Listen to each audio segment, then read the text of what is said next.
Make it fast.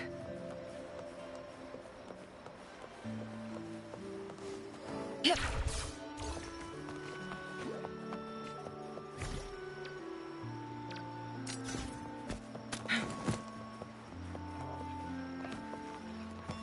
Crosscut. Sever!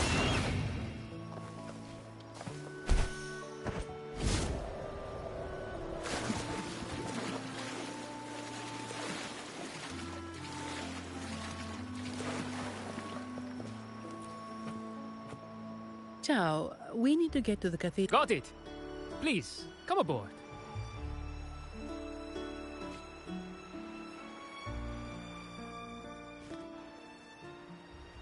Legends say the sentinel quelled the storm and stilled the waves, sparing countless lives at sea. To show their gratitude, people place candles around the statue, keeping them lit both day and night. Every boat that passes pays their respects. It may seem fanciful, but it's best to show respect as we pass by.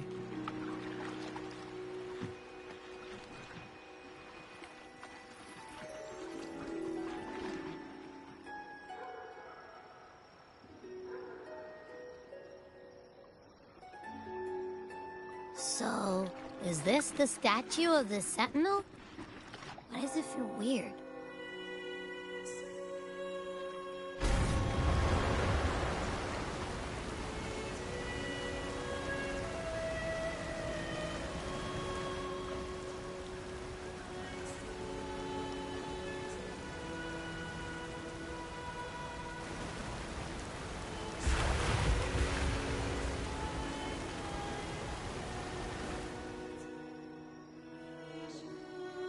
We are now in the Physalia Residency's territory. We should... Wait, look over there. He looks like the man we saw in Mr. Fulmin's memory. Isn't that Gilberto? Let's follow him.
Gilberto, how are things progressing?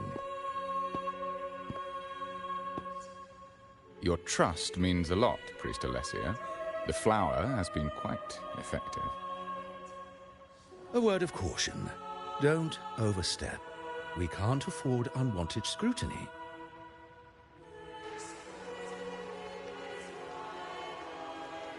I know what I'm doing.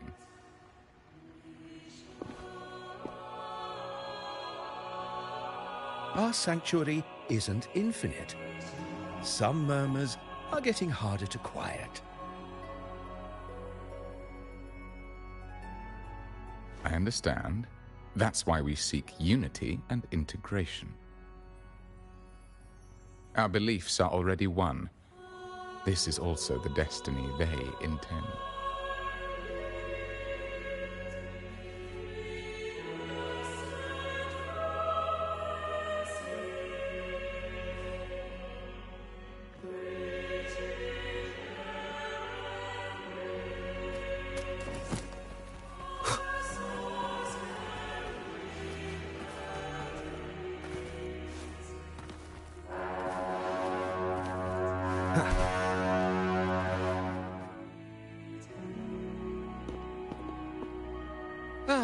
More seekers. What brings you to these halls? Sir Gilberto. Oh, Gilberto from the Physalia family. A pious soul. Frequently here in prayer. But not today, it seems. I've heard whispers of you. An acolyte mentioned your desire to meet the Sentinel. I assume you must be interested in following their path. But I don't think you truly understand the significance of the Carnival. Allow me to explain.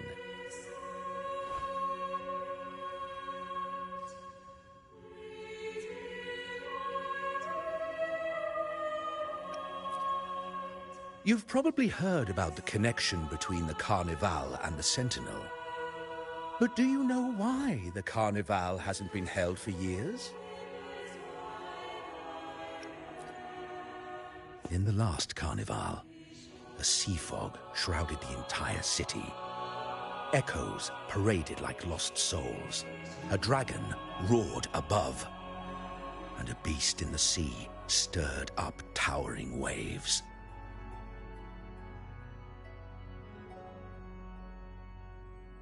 It was sent as punishment. A warning against our indulgence and division. This is our Primus, Fenrico, the Enlightened One. Amidst that chaos, he stepped forward and quelled the Sentinel's wrath. Raguna's greatness was forged from its battles with the sea. It inspired a common goal in all our hearts.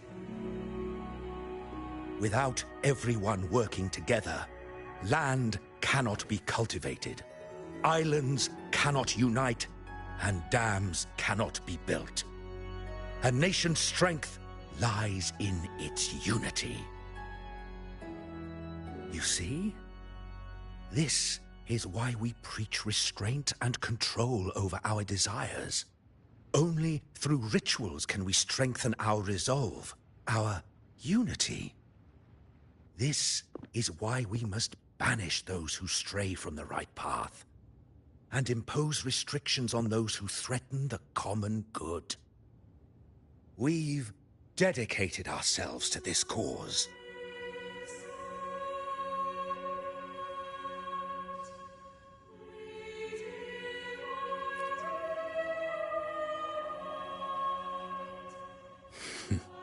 You misunderstand me. I simply mean that the Order's actions are always made with great deliberation. Guided by the Sentinel, we strive to unite and lead the people. We hope to build a kingdom on high, a land of the blessed, as it was in the beginning and ever shall be.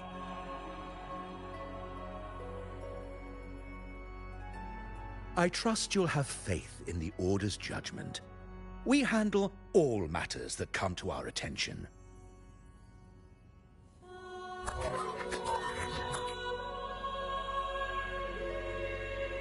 What did you say? How could the Montelli family? Forgive me. I must attend to pressing matters. If you have further questions, seek answers in the cathedral. We are always open to those in search of truth.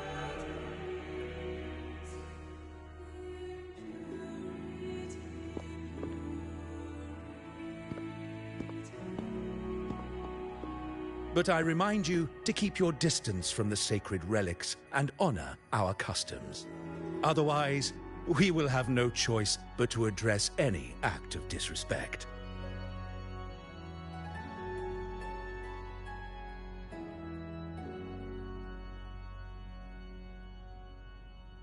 Huh. What's got him so rattled that he'd leave us like that? He's hiding something. We saw Gilberto enter the cathedral with our own eyes. He couldn't have vanished into thin air. Could there be a hidden chamber or secret passage within the cathedral? Well, now that you mention it, Something's not sitting right.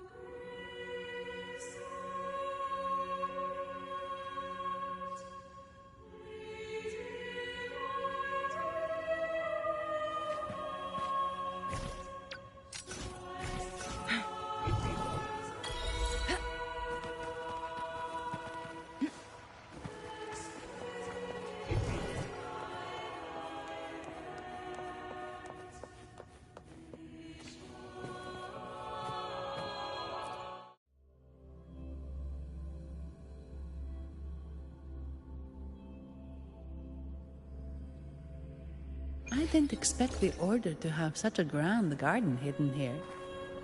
But where could Gilberto have gone? Let's split up and see what we can find.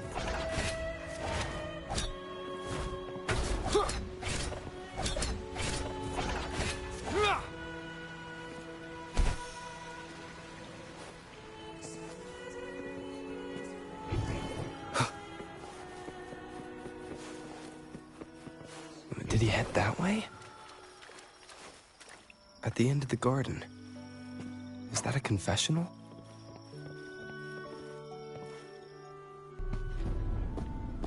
Looks like they're slowly finding their way. No need to rush. I too am curious to see what truths await them.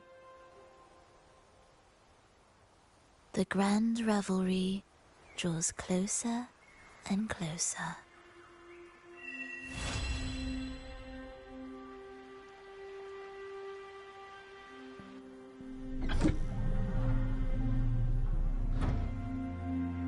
Step forward. What burdens weigh upon your soul?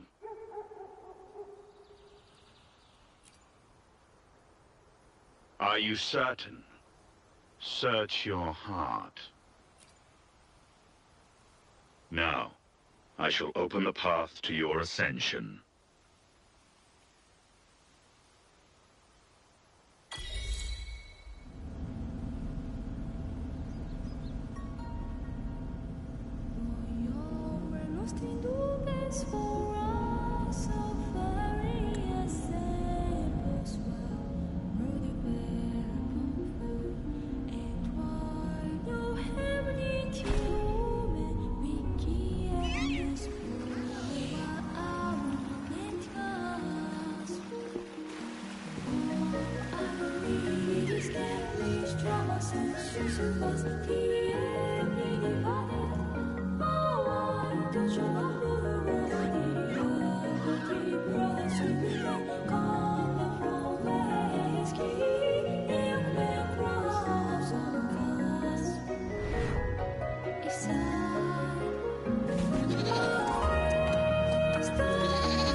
Physalia family was involved in the incident at the Carnival rehearsal.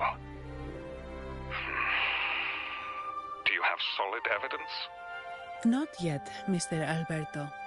But the clues we found all lead to a Physalia family member, Gilberto. We will investigate further. The Physalia family. It seems they've run out of patience. This mess has got our honored guest into trouble and given these rats a chance to make their move. Please, pass on my thanks to our guest for the help. If you find yourself short of hands or funds, do let me know. I'll be discussing this matter with Director Pacino. I will, sir. There's also another sensitive matter. It appears a priest from the Cathedral of Mercury is involved, so it's highly possible that the Order is aware of this. The Order. Let me handle them. You just focus on Gilberto for now. Whatever the case, the Carnival must be secured. This goes beyond the Montelli family. It's also about the faith and hope of countless Ragonesi. Understood. Not really. It's from Mr. Alberto. He's the head of Averardo Bank, my superior. But this doesn't sound like him. He's usually cautious and rarely makes outright promises, unless one of the big shots in the family is twisting his arm. If the top brass are alarmed, it can only mean that the situation may be... Maybe I'm overthinking this. Either way, we've finally got a lead. We should search the area, see where Gilberto went.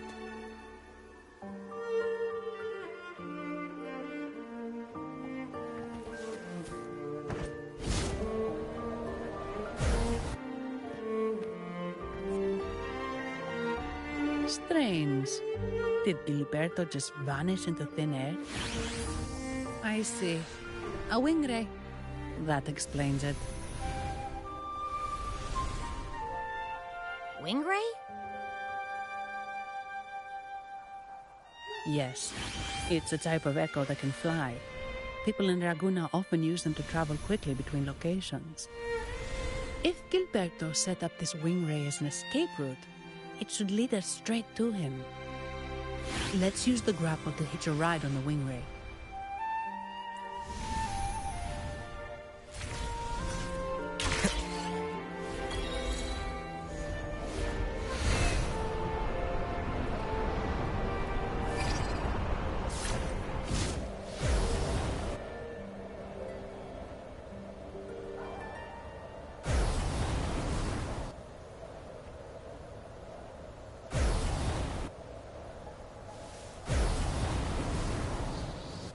Wind, guide me.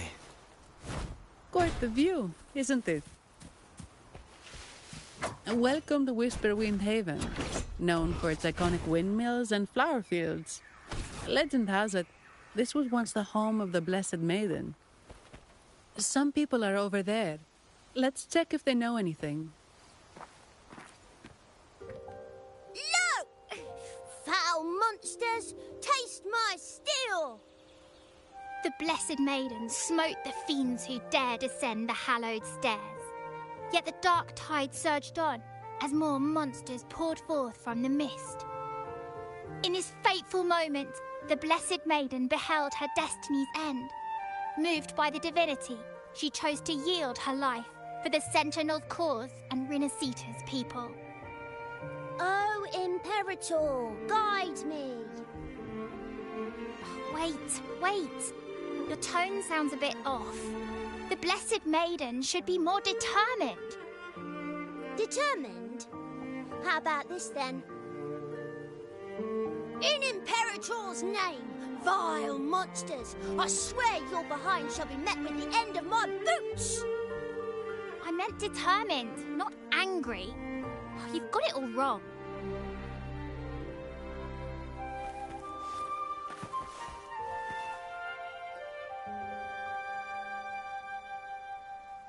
Ah, we meet again, valiant champion of the foreign land.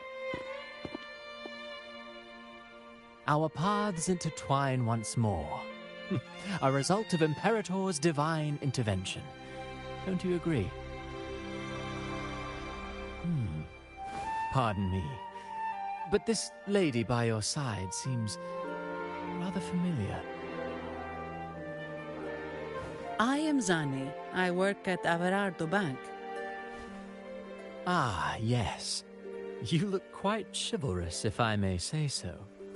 Yet, with your weary face, I'm afraid I can only dub you the Sorrowful Knight. That's quite fitting. Do I thank you for that? Ah, no need for the formalities. Allow me to reintroduce myself. I am Cristoforo, a humble playwright grappling with modern trends. Delighted to meet you. Actually, I've been working on a script about the Blessed Maiden lately. The well-known martyred maiden, Fleur-de-Lis. Her brave sacrifice during the Dark Tide saved Raguna many years ago. That sacred maiden perished just as the curtain fell, lying in the center of the sanctuary where spotlights converged. I've longed to capture that tragic scene in a play. The script's nearly finished, but something's amiss. With Fleur-de-Lis's home right here before me, I had hoped to find traces of the Blessed Maiden's early life. Childhood plays a key role in shaping one's personality, you know.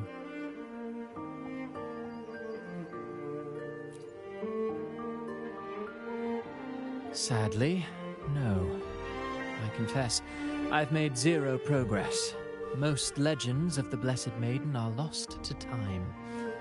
I'm forced to rely on imagination.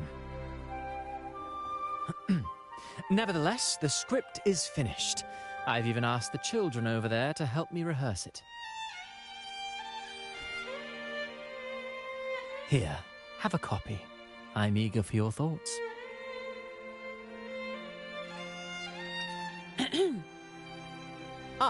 Apologies. I started rambling about my play again. Well then, what brings you here? We're looking for someone. Did you come across anyone from the Physalia family? The Physalias? Come to think of it, I had noticed a nobly dressed gentleman around here recently. Yes, he bore their crest.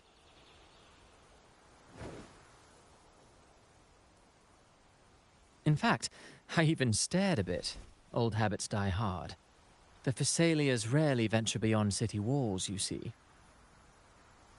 So Gilberto did pass through here. Thank you for the information, sir. Speaking of that man, word from the local villagers is that odd occurrences have plagued the area since his arrival.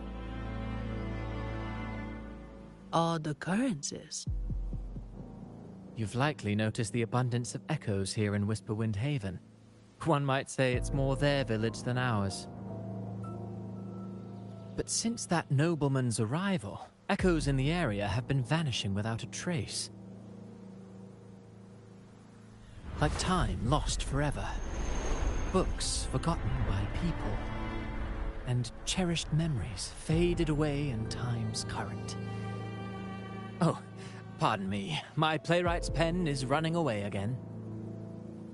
Echoes disappearing. Sounds familiar.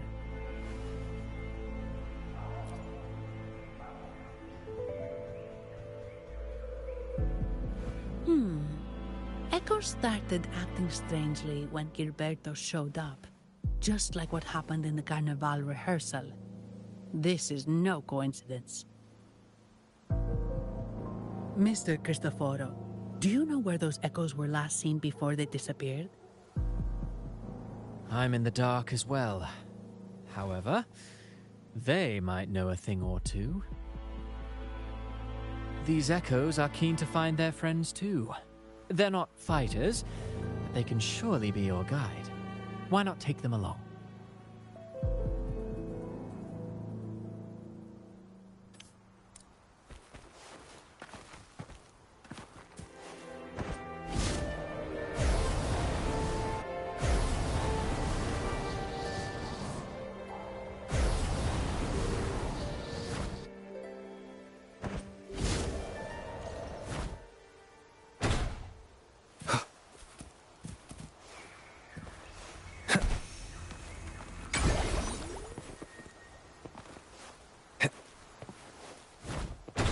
Wind, guide me. Everything seems normal here.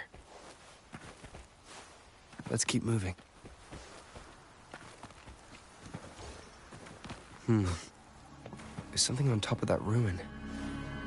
Are those corroded frequencies? Need to find a way up there. There are Physalia markings on these crates.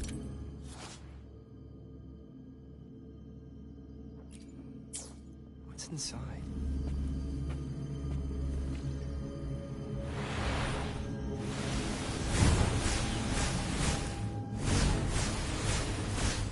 Something's been wrapped in these strange frequencies. I should clear them out first.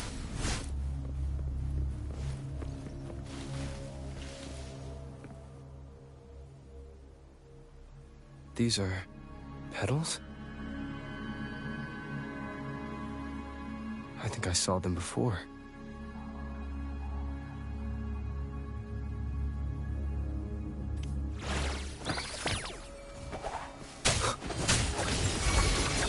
Something's wrong with these echoes. Looks like someone pulling their strings, just like at the rehearsal. Need to find a way to stop them first.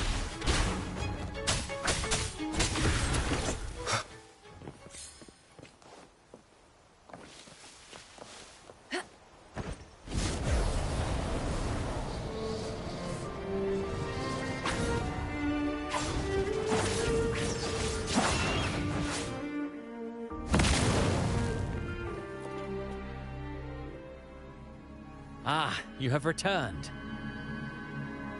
How did it go? Any discoveries to share?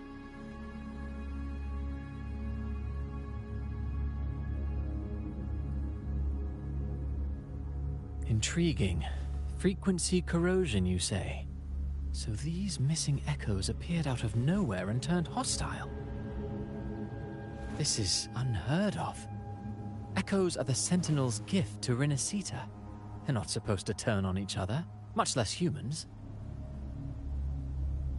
Actually, there was a similar incident with hostile echoes in Raguna City recently. It was more serious, and the echoes involved almost hurt us. That's why we're investigating. I presume the Physalia you seek is entangled in this affair?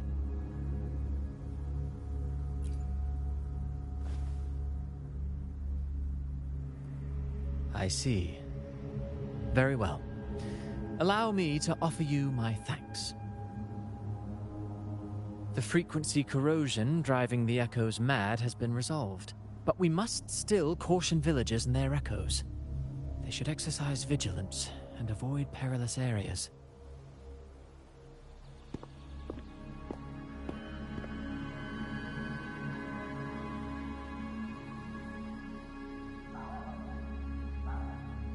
Looks like we're dealing with a repeat of the rehearsal incident here. But if Gilberto was behind this, how did he pull it off?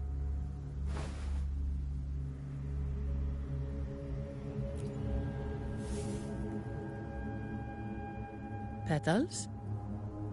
They give off a strange feeling.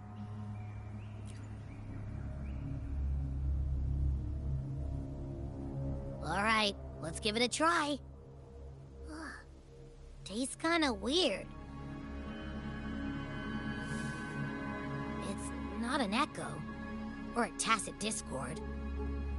The frequency's coming from a resonator, a super strong one. Strange.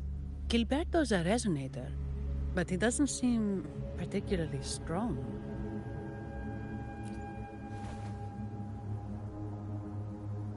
Yes.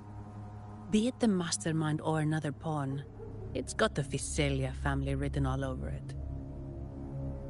They staged the accident, endangering civilians, and then used it to frame the Montellis. What a story. This is definitely headline material. Just think of the leverage the Montelli family could get with this scandal.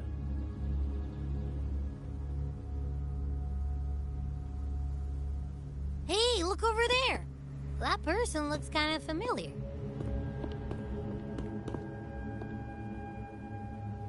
It's Phoebe. What's she doing here with all those echoes? Wait. I got an idea.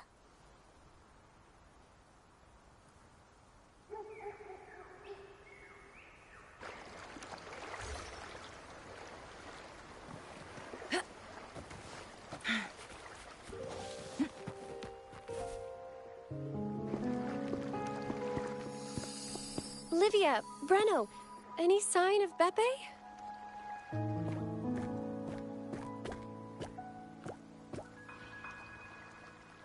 Strange. Where could Beppe be?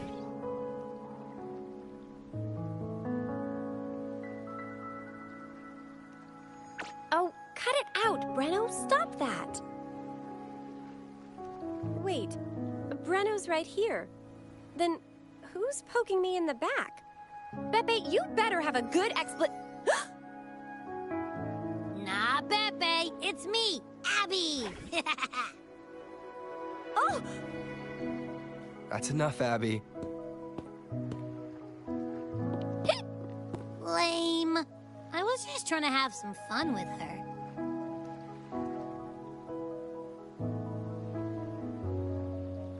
Oh, it's you. Pardon me. I thought you were at Raguna City. Didn't expect to meet you here. Oh, sorry, I don't think we've met. Greetings, madam. My name is Zani, of Harjuno Bank. Oh, I don't think we've met before. Well, it's probably because I haven't been to church much. Please don't stare at me like that. There are more pressing matters. We're investigating the echo incident from the Carnival rehearsal at Whisperwind Haven, as requested by the Montelli family. One of our clues led us here. The echo incident. Yes, I've also heard of it. I even heard you were caught right in the middle of it. Please accept my apologies on behalf of the Order.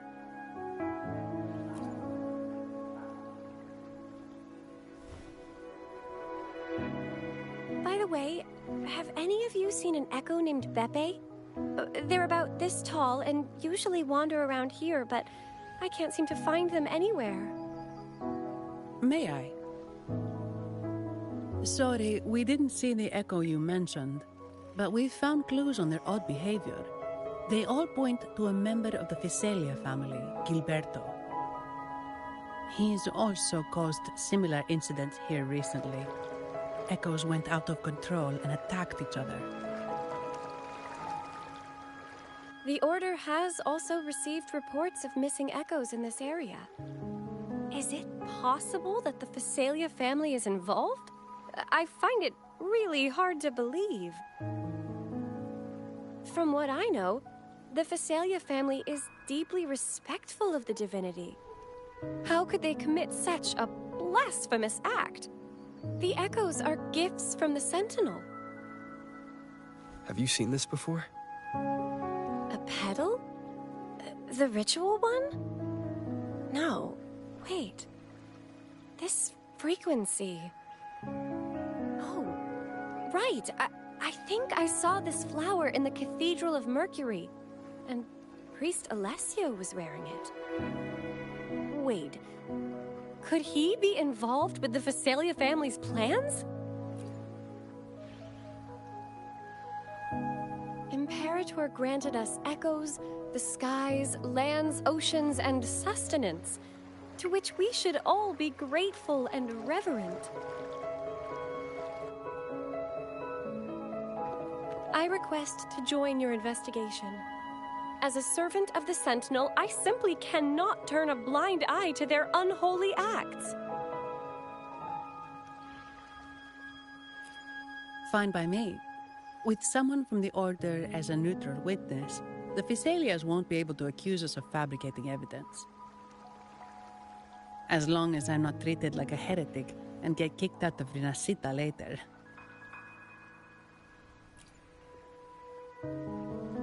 Great. It seems we've reached an agreement. thank the divinity you're safe. But what happened to you? Wait! Bebe! Oh.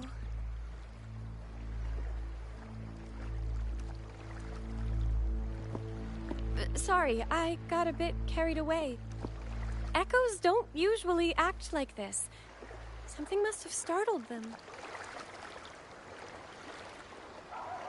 Something feels off. We should go check it out, Rover.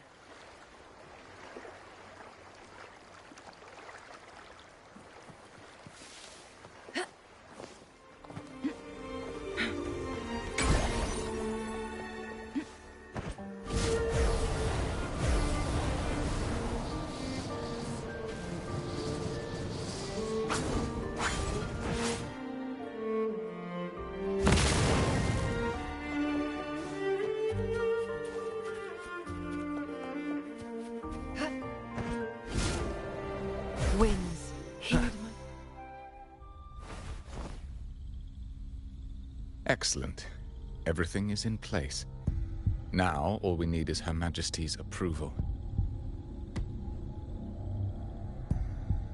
O great Imperator, may you raise the tides, deliver your edict to our queen, and let the clouds cover Raguna, cleansing it of the wickedness left by the pleasure-seekers of this city of transgression.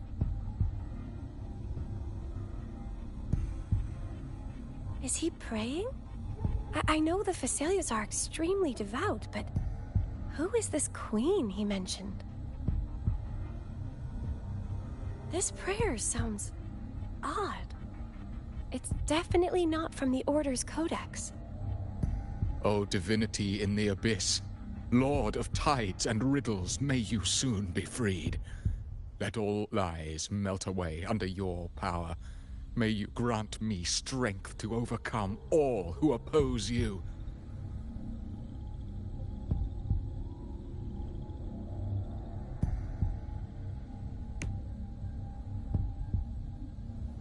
Lord of tides and riddles?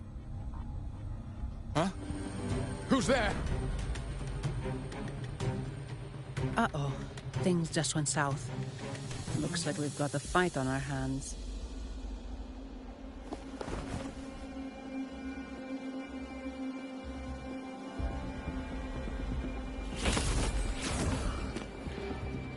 You must be that outlander, right? The news of your arrival is all over Raguna. Since you're here, I guess you've uncovered quite a bit. Though it's insignificant compared to the truth beneath the tides.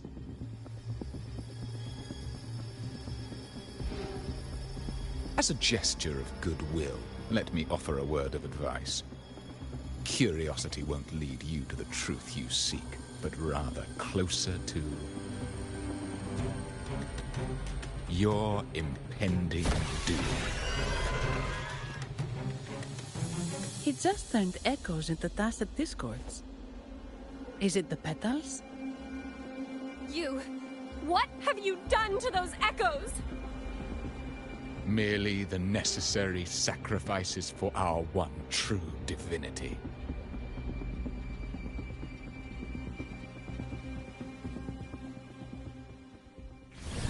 Take full. Crosscut. Sever.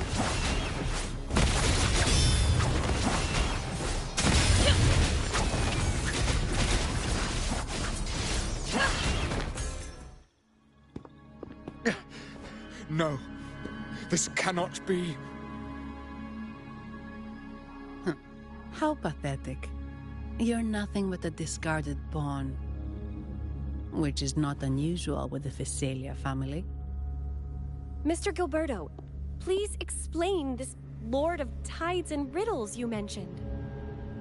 I appreciate your passion for the Order, Miss Phoebe, but now is not the time. We need to uncover the real culprit behind the Fesalias. Oh, forgive me. Do you really think you've won? No, it's already too late. I might just be a pawn, insignificant and small, but while you're focusing on me, you've missed something far more important. He shows no remorse for his crimes. I'll contact Mr. Alberto and have the family send someone to take over. What? That's the Nimbus Sanctum.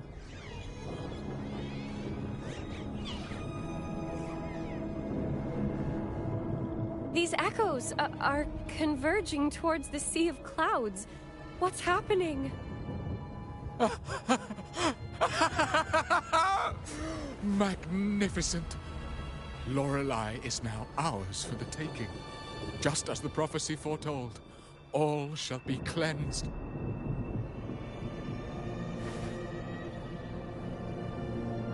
Now, let us wait in patience as the Sea of Clouds descends to engulf that corrupted city.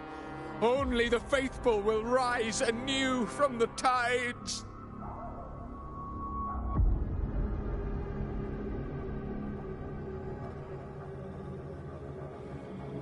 Lorelei. According to the Codex, Lorelei is a powerful remnant creature residing in the Atrium of Reflections at the center of the Nimbus Sanctum. Legends say the Sea of Clouds once flooded the Seminary of the Forgotten, reducing it to ruins before spreading to Raguna. It was Lorelei who curbed the raging clouds and ended the crisis. If they've really done something to Lorelei, then Mr. Gilberto wasn't just bluffing. The clouds might truly engulf Raguna, leading to a disaster beyond our imagination. They are all mad. So this is what they've been planning all along. We have to do something. You two go ahead. I'll stay here and watch him until the family arrives, just in case he gets any bright ideas. I'll stay with you. After all, this could provoke outcry from the Phasalia family. If I testify about Gilberto's misdeeds on behalf of the Order, they can't deny the facts or exploit the situation. I agree. But what about you, Rover?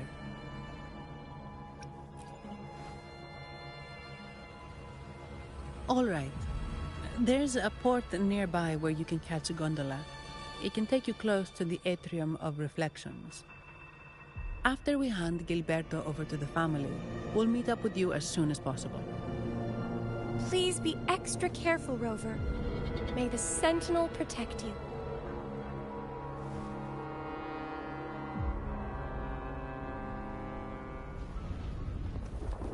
Make it fast.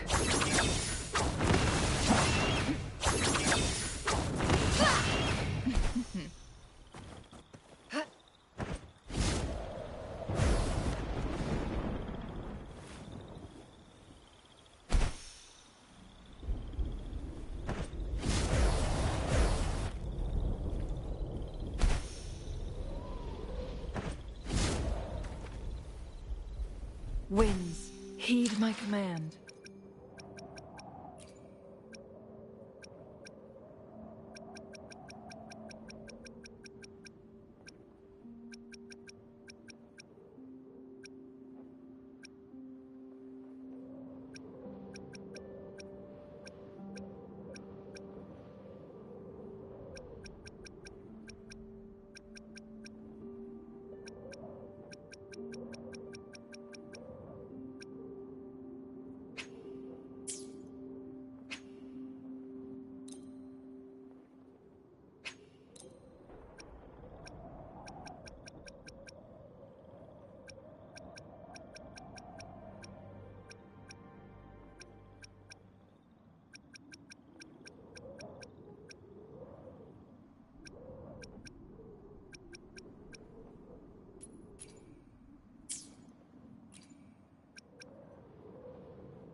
Guests of the unkind.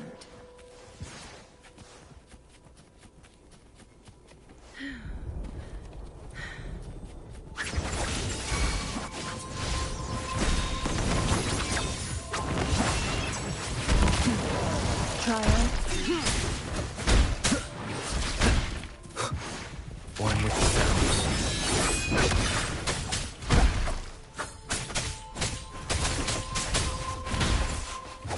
Take full. Feathers incinerate.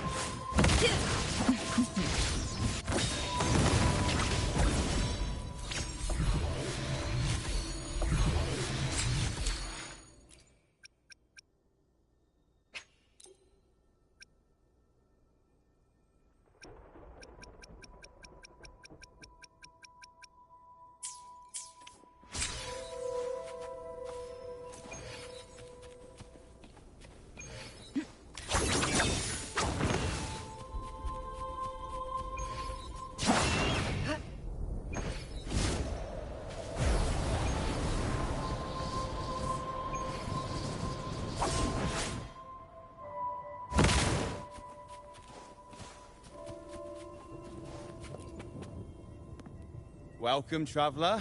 I am the Harbour Master. Where do you wish to go? You intend to navigate the Sea of Clouds? Surely you've noticed today's weather? I'm afraid it's far from ideal for sailing. Yeah, we've seen storms before, but nothing like this. I wonder what's causing it. I suggest you sit it out before departing. I see. If that's the case, you can take the gondola in the harbour. But please, be careful.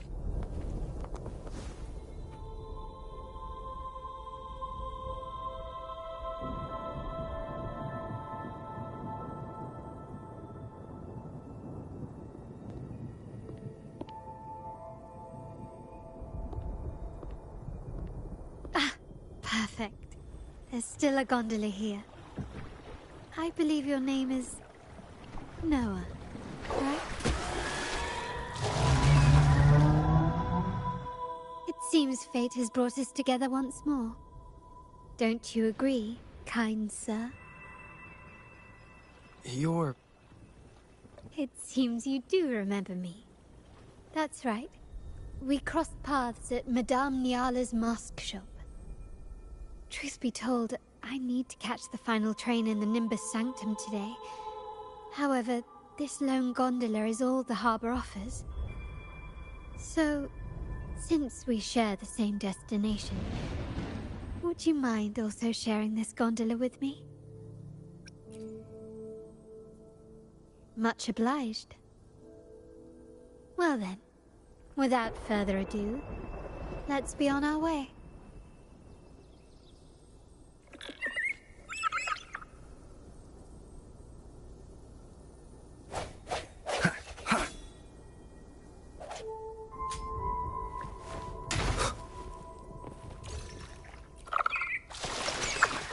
That song.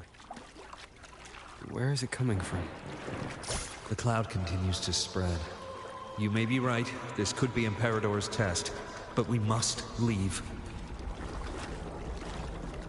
Do as you please. I'm not leaving. The relic of the Ancient One is here, somewhere. I must...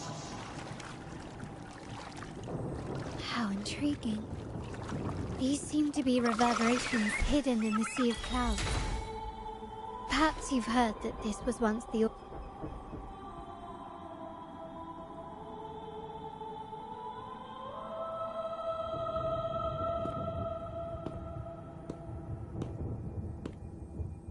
It seems we have some time before the train arrives.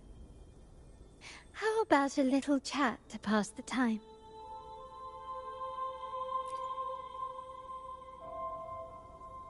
Well then, where shall we begin? The city, an abomination of chaos, claims its first death at birth. Its mortality has become our sustenance, like a whale that slowly sinks into the abyss. This comment on Raguna comes from Rosselli, a painter from the past. Tragically, he died in poverty, his work overlooked. Now, ironically, even a mere sketch of his commands over 1 million credits. Now, what is your impression of Raguna so far?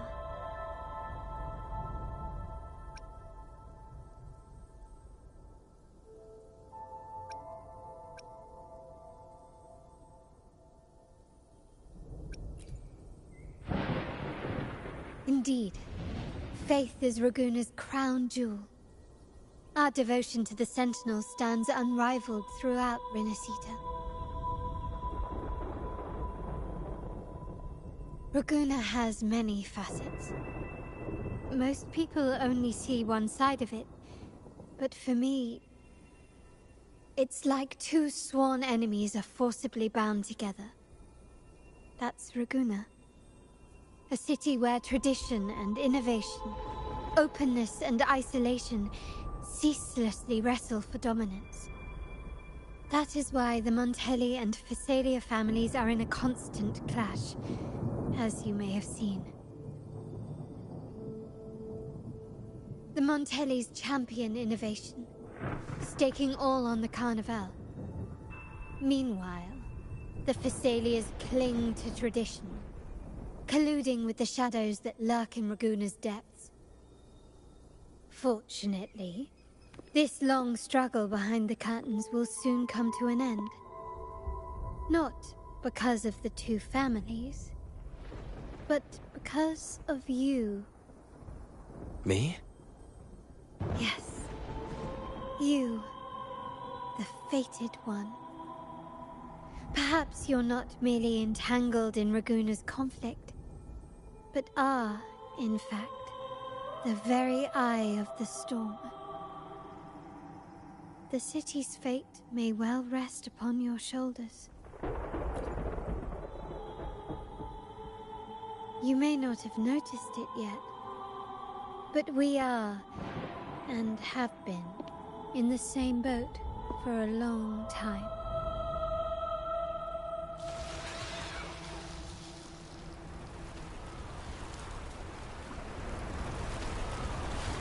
Ah, there's the train. It's time to say goodbye now. I didn't catch your name. I'll tell you next time. As for now, let's keep it a mystery. Until we meet again, fated one, may you find your own path in Raguna.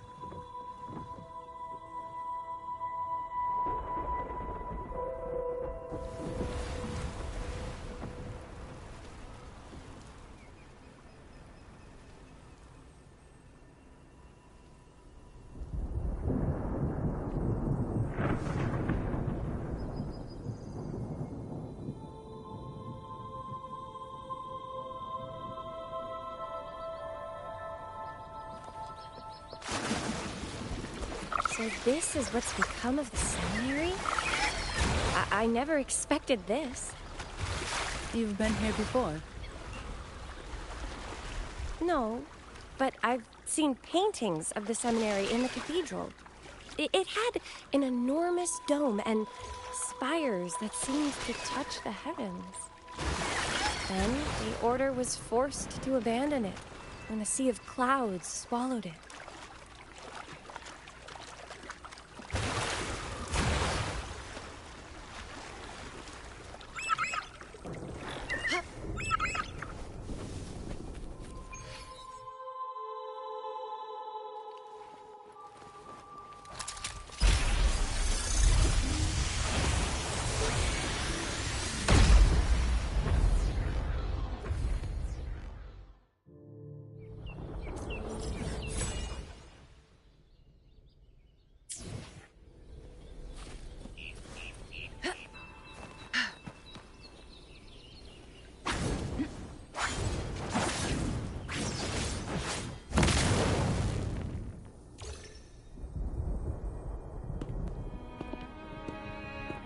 Have you also come to repent and seek forgiveness?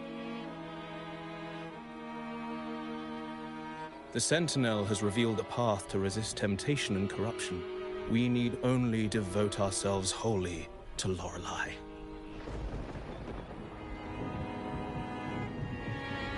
We're just here to see Lorelei. Patience. I see your eagerness for enlightenment, like our new brothers. You've removed your masks, but your hearts, they're still veiled.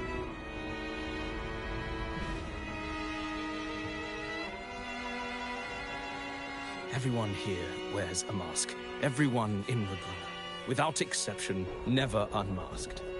This is the source of our suffering. The mask veils our hearts.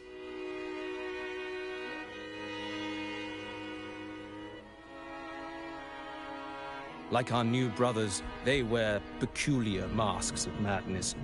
Poor souls tormented by evil desires. May they find peace in Lorelei's embrace.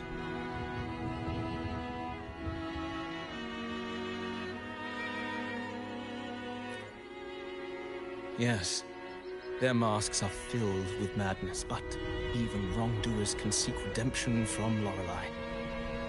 The Sentinel granted Lorelei this authority, and no one can take it away. Follow Lorelei's song and your heart, and you may meet Our Lady. But if your transgressions are beyond redemption, you'll be lost in the sea of clouds forever.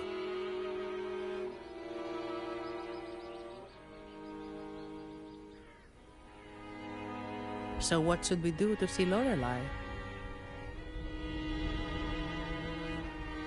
Do you seek an audience with Lorelei? Sadly, you've come at a bad time.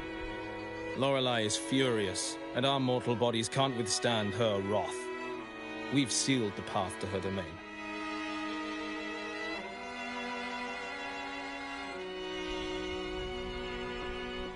We appreciate the explanation, but we believe Lorelei is in danger. We're here to help her. Someone's planning to exploit her powers.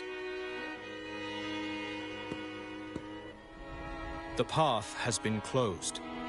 You must leave. Doesn't look like we'll be talking our way past him. Let's find another way, Robert.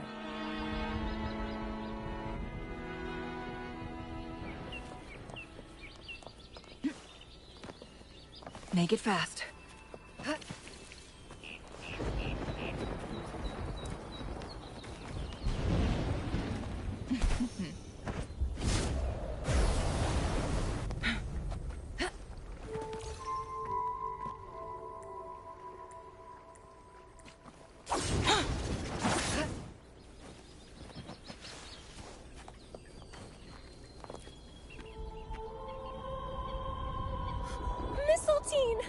You're here! This is Mistletoe, one of the missing echoes. They probably followed the singing. Mistletoe, do you know how to remove the barrier? Now, how would an echo know that, Phoebe? They say that we just need to sing a specific song. You can understand what it's saying? A specific song, huh? That's a direct lead. But which one? Take 4.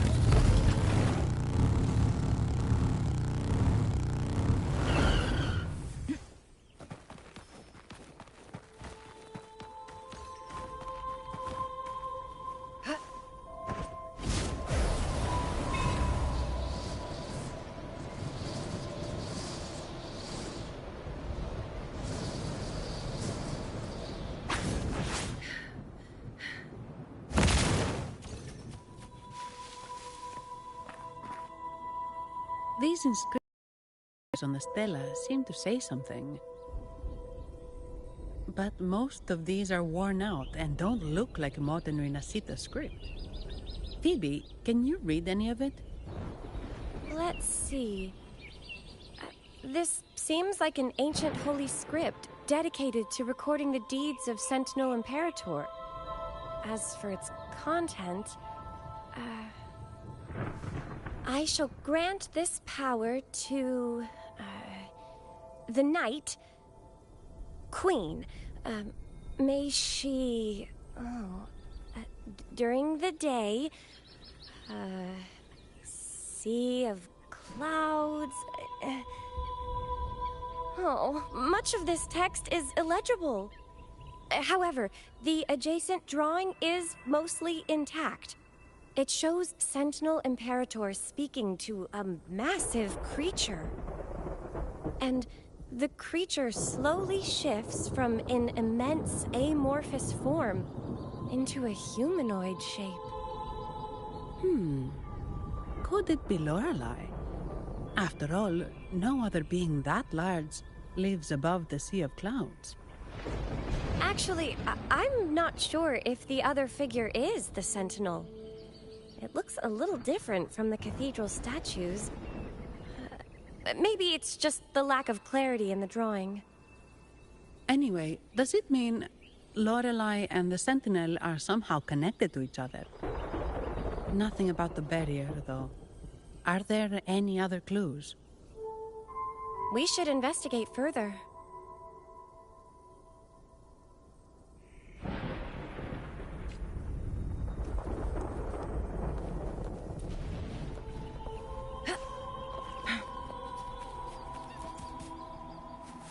Oh, I have been cleansed of my impure thoughts.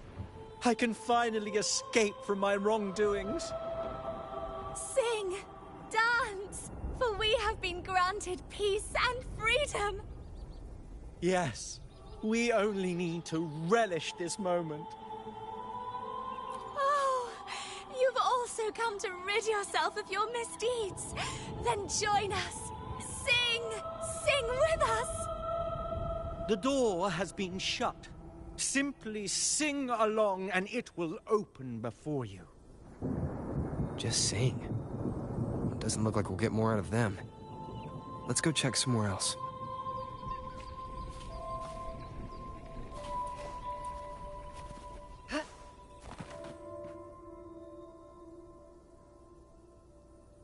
I guess singing is our only option for clearing that barrier. But which song? The stela we saw mentioned the Sentinel, and we're in the ruins of the seminary. Meaning it should be a chorale. There is also the inscription in front of the barrier. We mourn the martyrdom of the Blessed Maiden. Any chorales you know ring a bell, Phoebe? The martyrdom of the Blessed Maiden. Could this be the aria of the Blessed Maiden? It's a chorale rarely used these days. I doubt most priests even know of it. The Blessed Maiden? We met a playwright named Cristoforo earlier. He shared some stories about her. Phoebe, if you know this chorale, why not give it a try? It might just clear the barrier.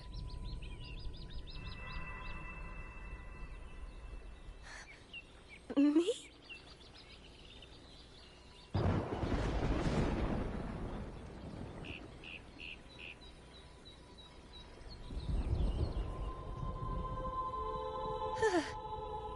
Oh, okay then.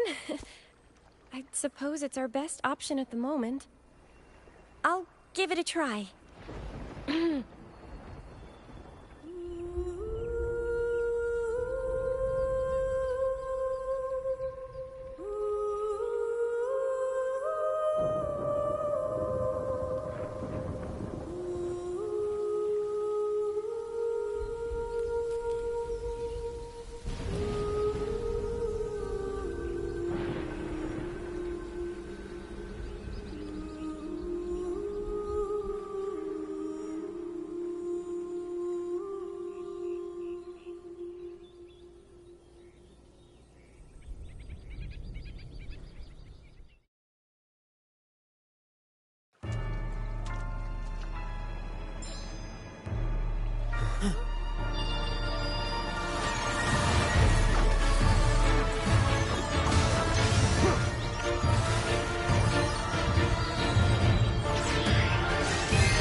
Softly.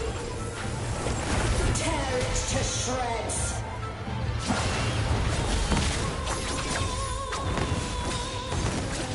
Did you get the chorale wrong? I'm sure I sang the aria of the Blessed Maiden. Not good. She doesn't seem too pleased with that one.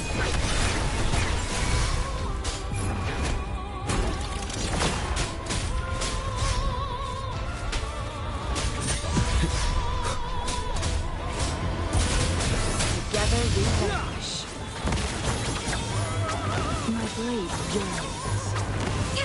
Take full.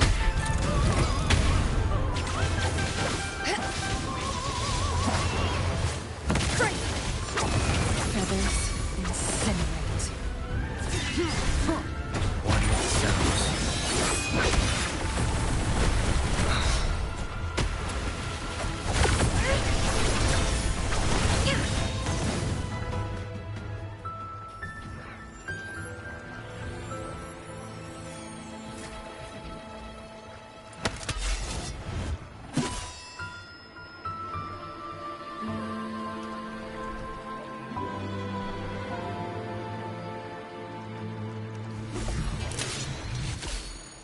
That flower looks like the petals we found in Whisperwind Haven. It's the Fraxidus. I've dealt with them before, and I've seen a flower just like this. How long have I been in slumber? This nightmare. How long was I trapped in it? Are you also part of the dream? No, we are not. Might you be Lorelei? I am. Travelers from afar, I sense the kindness pulsing in your hearts. You must be the ones who broke the chains of my nightmare. The Oathbreakers, hiding behind their masks of madness. They tainted the Nimbus Sanctum with corrupted blooms, drowning me in rage and sorrow. Endless nightmares became my prison. Masks of madness. I recall those people at the entrance of the atrium mentioned it. Had you not freed me from my nightmare, I would never be able to fulfill the Sentinel's task. The tides of the Nimbus Sanctum would have engulfed the whole of Raguna, just as they once claimed the sacred temple, now lying in ruins beneath you. Wait. The Sentinel. Does that mean... Yes. The Sentinel molded me from a mindless being to the form you see, and bestowed upon me the most precious gift, a soul. They commanded me to restrain the clouds and prevent the remnant energy within it from dissipating. Can you contact Imperator? I need to meet with the Sentinel. Unfortunately, it lies beyond my power.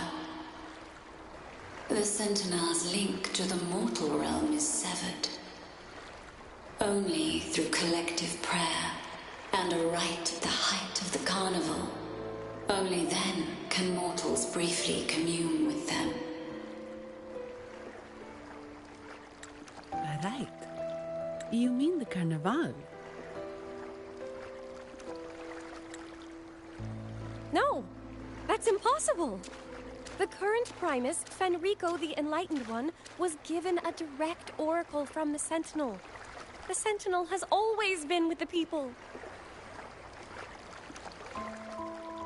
I'm afraid the Sentinel's current state transcends mortal understanding. Your Primus is no exception.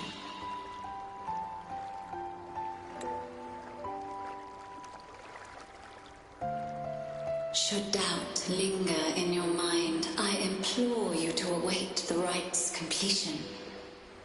The Sentinel will surely answer the people's call, not your so-called enlightened one. One last thing. Those Oathbreakers wearing masks of madness you mentioned. Do you know who they are? All that I know is that they are not from Rinasitaaa. In the whispers between dreams, I heard them speak of their leader, a woman they called the Conductor. Conductor? It is time I return to my slumber. Their wicked acts have scarred the Sea of Clouds, and I must mend it within my dreams.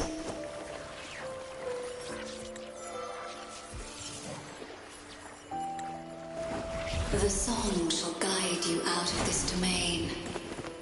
Farewell, visitors.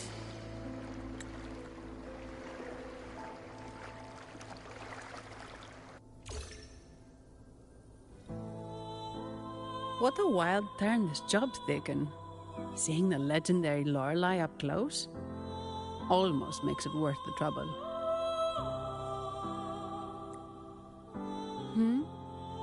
Are you all right, Phoebe? Huh? I'm fine. I'm just processing Lorelei's words. Forgive me. I need a moment to reflect. In any case, we managed to stop their plot in time and found the missing Vitrium dancer. Speaking of that Vitrium dancer, what brought it here? Lorelei's song? Or maybe the Sentinel's guidance? But those wearing the masks of madness, the Fraxidus, right? I'm curious about their role in all this. I think they supplied Gilberto with the flowers that turn echoes into tacit discords.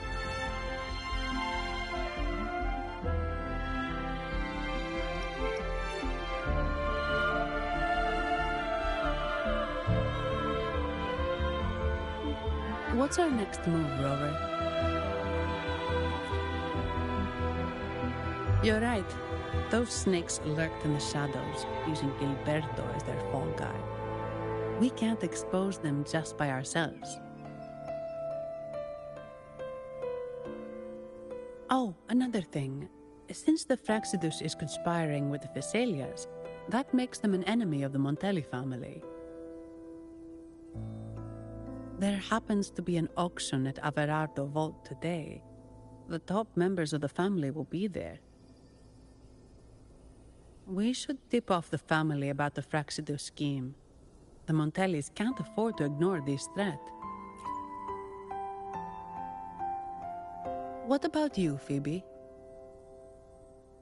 I intend to return to the Order first. While I believe Lorelei is truthful, I can't imagine the Primus would deceive our people. He is, after all, the Enlightened One. According to Lorelei, the Sentinel will deliver an oracle during the Carnival. That's when the truth will come to light. Speaking of which, are all Primuses called the Enlightened One? No. Only Lord Fenrico has ever directly communicated with the Sentinel. Previous Primuses were merely indirect representatives, not the Enlightened One. Silence and composure are gifts from the great Imperator. I'll keep today's events between us, locked away in my heart. Then I believe this is where we part ways. The Codex reminds us, it is not the lighthouse that guides us through the storm to safety, but our own eyes fixed on the shore. I'd like to offer these words to you. May your eyes always shine bright with clarity.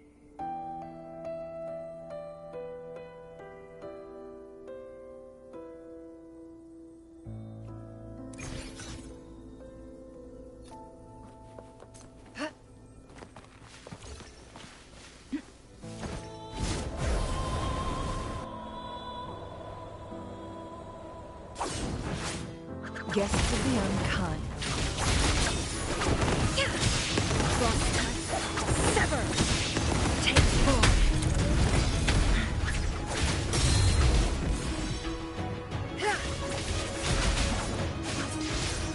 Mind's eye.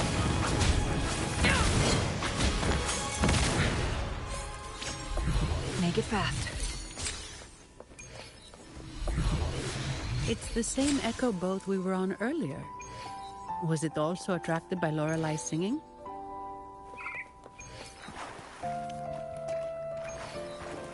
It's called Noah. Noah. Well, I can't understand what it's saying, but it's perfect timing. We can have it take us to Averardo Vault.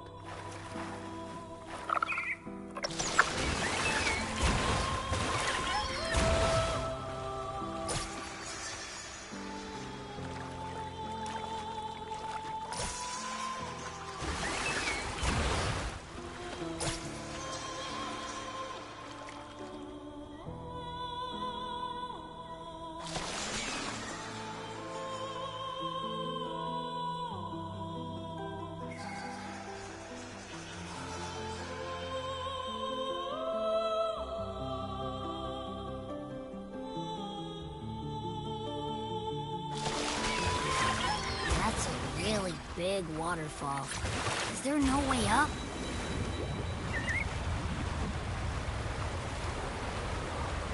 Whoa, really?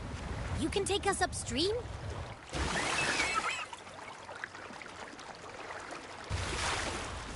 Another waterfall. You sure about this, Noah?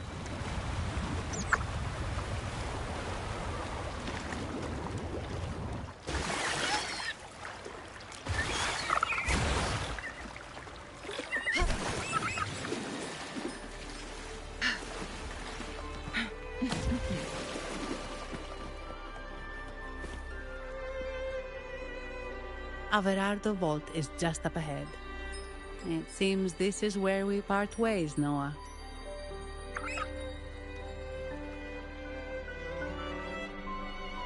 Hey, I'm sure it can find its way back to the harbor. Don't worry. Now, we just need to follow this path to reach the vault. Let's go.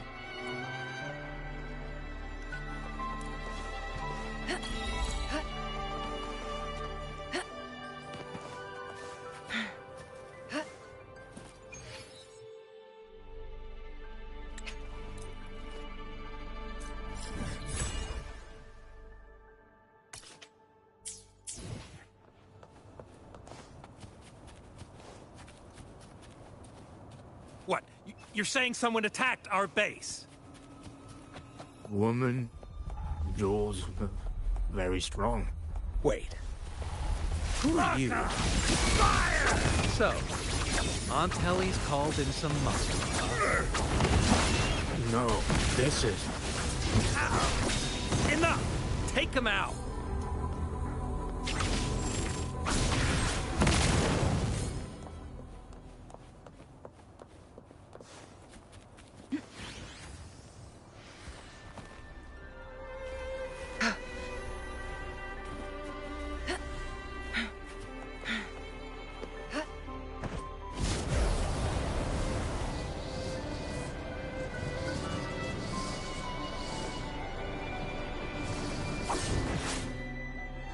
Guests of the unkind. Take four.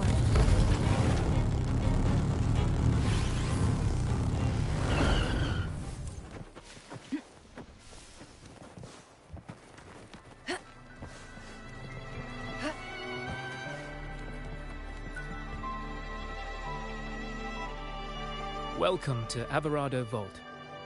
Do you have an appointment? My name is Zani. I'm an employee of the bank. Here's my ID. This invitation. My apologies. Welcome to Averardo Vault. How may we assist you today? We're not here on business. We've come to brief the family on the Echo incident from the recent Carnival rehearsal. I'll arrange that immediately. Please proceed to the main entrance. A staff member will greet you there.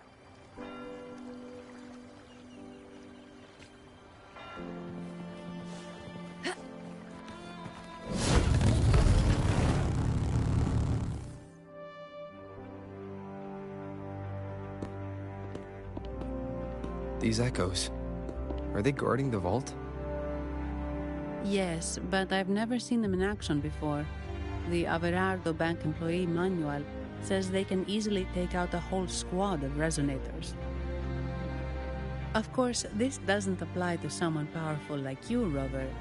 Still, their combat skills are formidable. Their mere presence is enough to make everyone feel safe. This facility houses nearly half of Rinasitaa's wealth. It serves all of Raguna's citizens, even including the Physaelias. Despite our feud, no one in Raguna can refuse the services of Averardo Vault.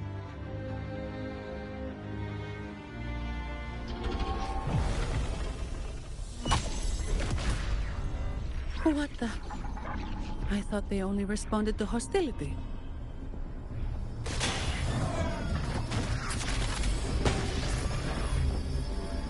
Steady now. Don't move. It's on high alert, but won't attack unless provoked. At least that's what the employee manual says.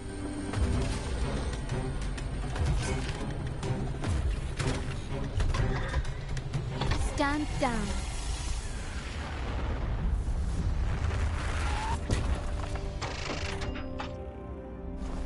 I apologize for the small mishap on behalf of the Montelli family. And...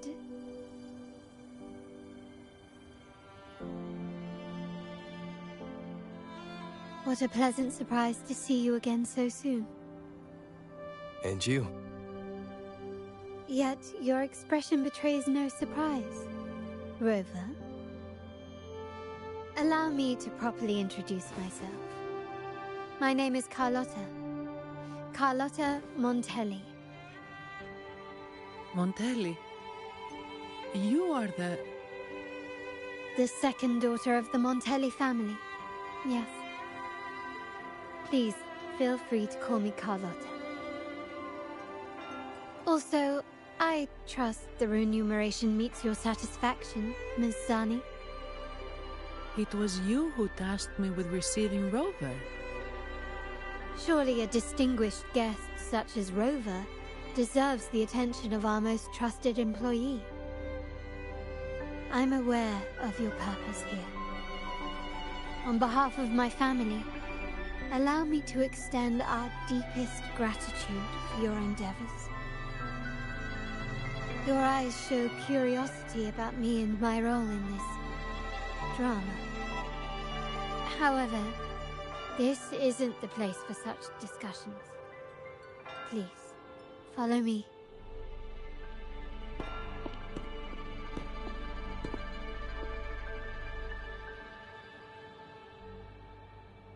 Please accept my apologies, Rover, for withholding my true identity before.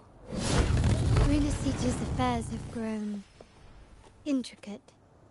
The Physaelia family, the Order of the Deep.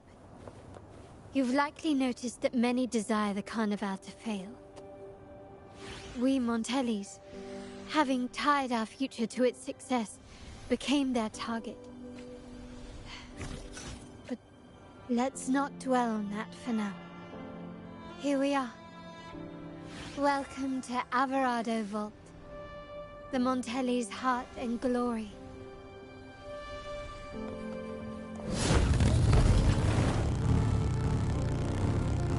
Make it fast.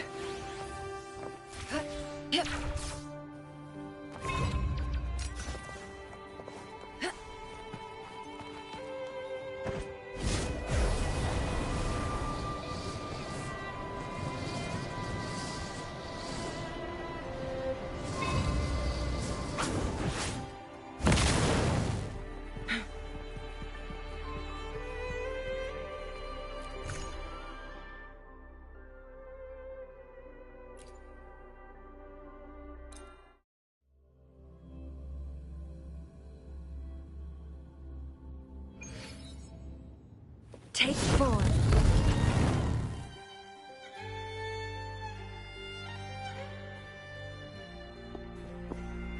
Could you do me a favor, Ms. Zani?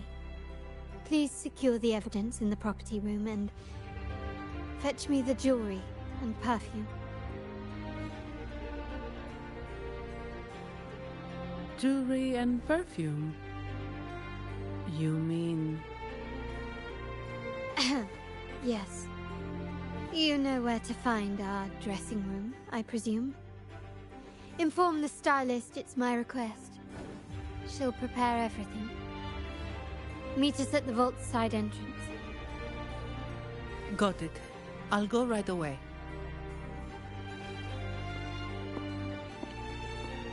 On to the real matter. Surely you've sensed it. A darker force lurks behind both the Order and the Phasaelius. The Fraxidus. Correct. We Montellis have had some unpleasant encounters with them. Their motives remain shrouded, yet the Order and the Phasaelius clearly benefit from them. The Montelli family's interest aligns with yours. An uninterrupted carnival for you, an unfettered Raguna for us.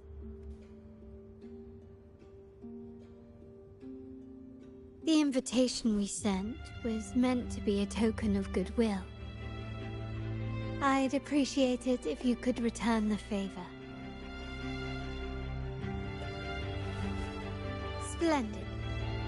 So we are in the same boat again. I must first deliver the evidence you and Mizani collected to my uncle, Mr. Capello. He oversees Carnival affairs and liaises with the Phasaelius. I'm sure he'll find the Fraxidus information most intriguing.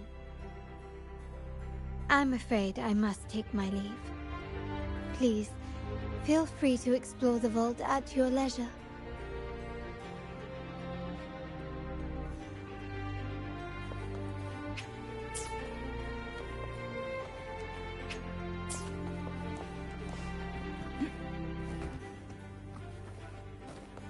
Take form.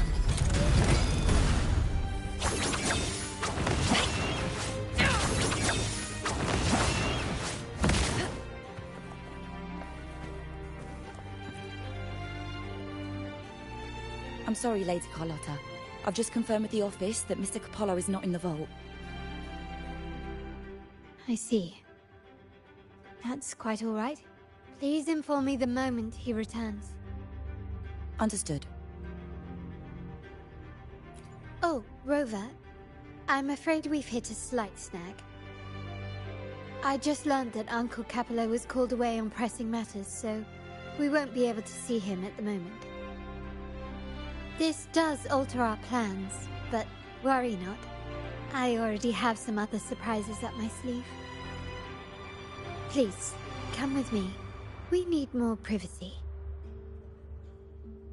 Rover, remember Gilberto?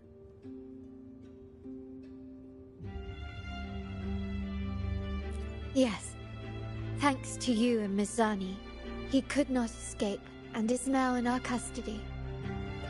The family gave him a rather spirited welcome. As it happens, his bravado crumbled quite quickly. Once he saw the Nimbus Sanctum restored, he sang like a canary. Your quick action has secured us vital intelligence. To put it simply, Gilberto revealed that we have traitors in our family. Which is not entirely surprising. Our family has always had its cracks.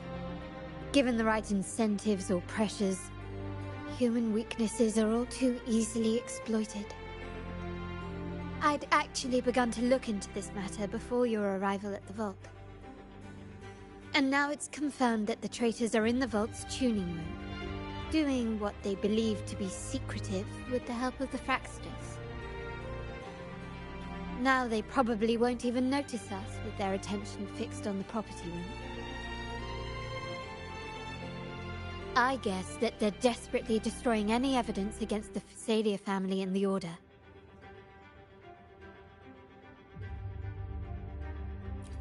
Thank you. Right. As for the next move, I have a plan. There's an alternate passage into the vault leading straight to where they are. We can surprise them when they least expect it. But I can't manage this alone. I could really use your help.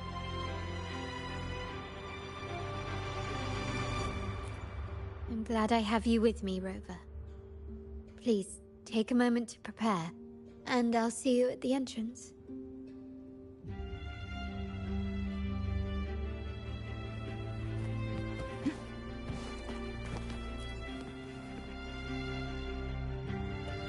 Ah, my dear friend. We meet again. Indeed, I'm here for a bit of inspiration. Why not? Given that the Carnival performances always revolve around order, maybe a tale of a shrewd moneylender. Not true. But that's why some inspiration could be useful. Well, I suppose I can't hide it from you. I'm here for the auction. Oh, speaking of scripts, did you have the chance to read mine? The one with the maiden? Please, I'd love to hear your thoughts. Indeed, you have a discerning eye. My research did unearth some intriguing rumors. You see, those stories might be too much for the Carnival crowd. Anyway, until...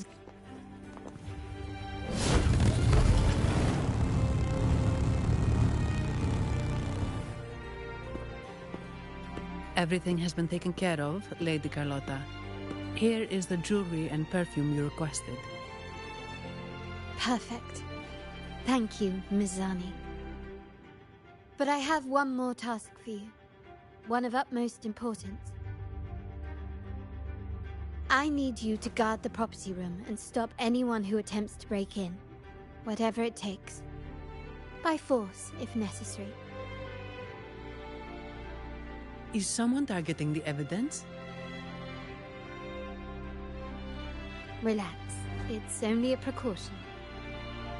Leave it to me. I'll make sure no one touches the evidence.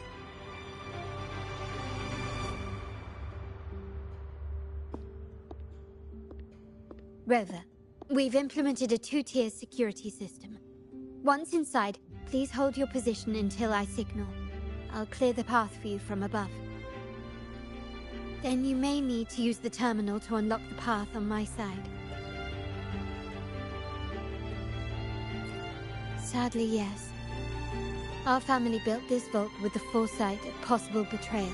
Most family members only know how to pass one of the two layers.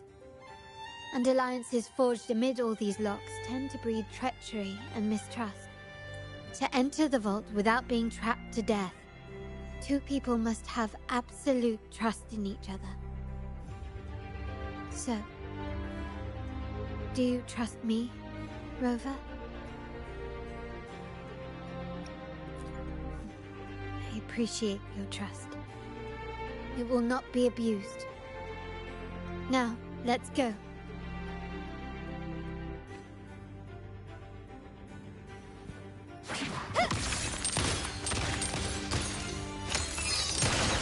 Still recognize me?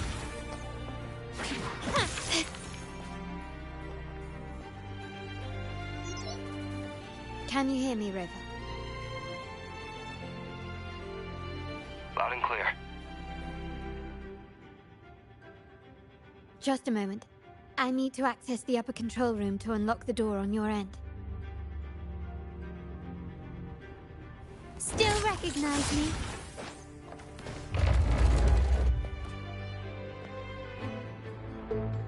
Cameras here. Good thing I came prepared. Recall the jewelry I asked for? In family parlance, it's this handy little tool that generates crystals to cover these cameras and blind them for a while.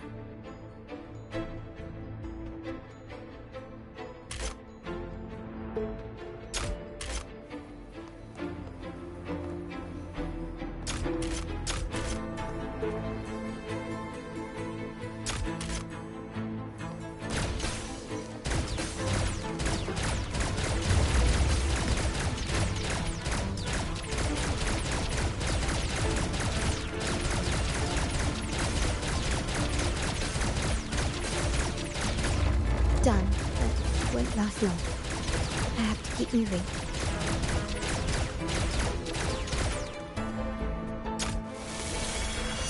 Vitrium dancers on patrol here. Luckily, they can be trapped with the crystals as well.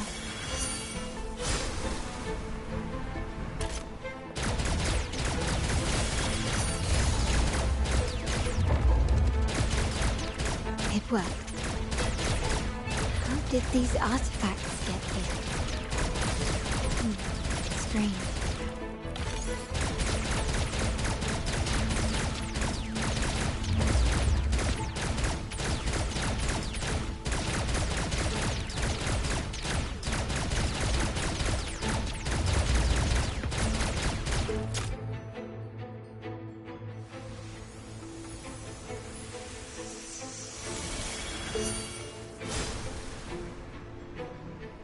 I'm seeing some scatter prisms here. Ornaments. That's what they were designed to be, but they can also amplify my resonance power. Might be useful at some point.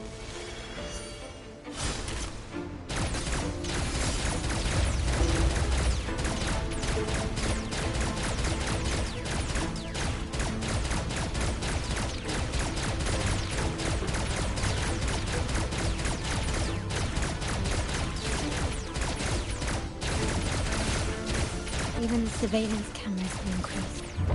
This bodes ill. So, if jewelry set means this gadget, what about perfume? Just another weapon. For my family, many things must be kept discreet. And it's not always verbal. Sometimes a glance or a gesture can speak volumes. Which, of course, demands a deep mutual understanding. Some prisms here. I'll use them to pass through.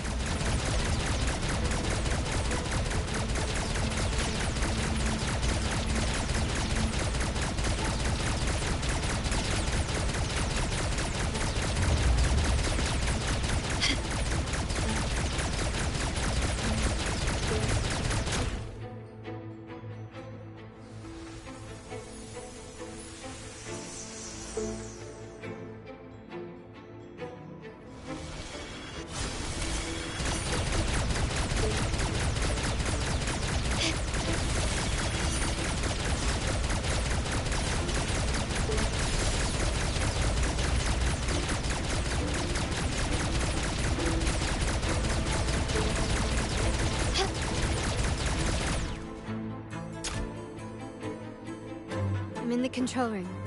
Just a moment. Switching view to your side now.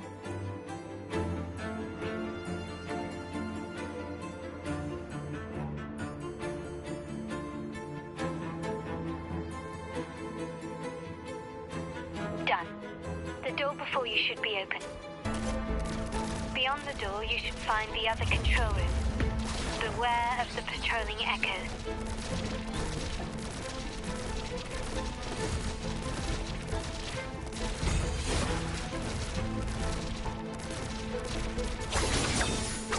My blade yearns.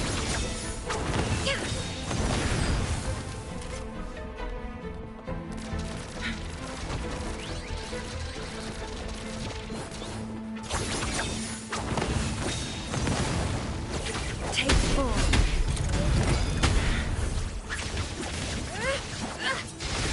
My blade yearns.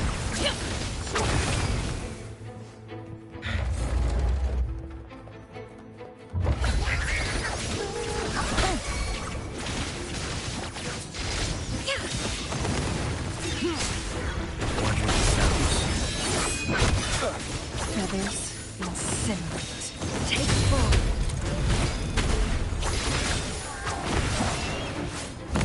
Rover, there should be a monitor you can operate.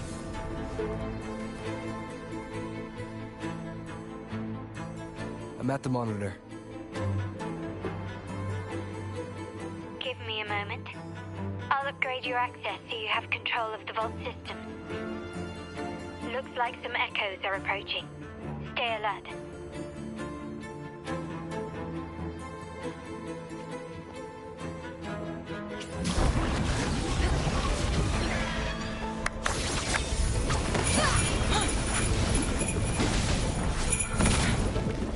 Make it fast. Sever! Be reduced to cinders. Can you see me? Clear as day. I need to cross the hall from above. People might spot me if I make too much noise.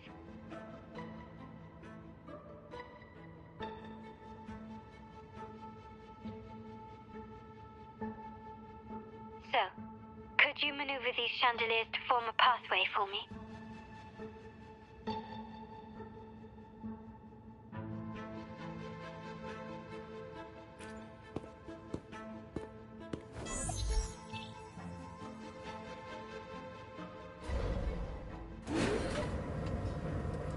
Wonderful.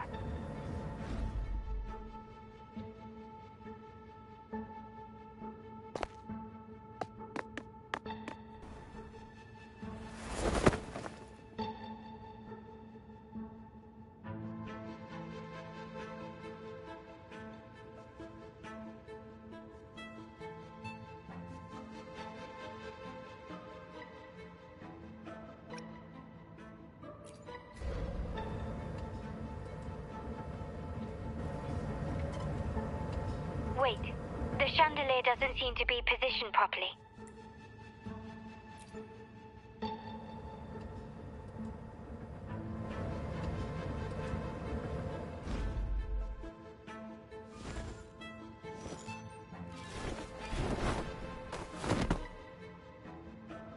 Well done.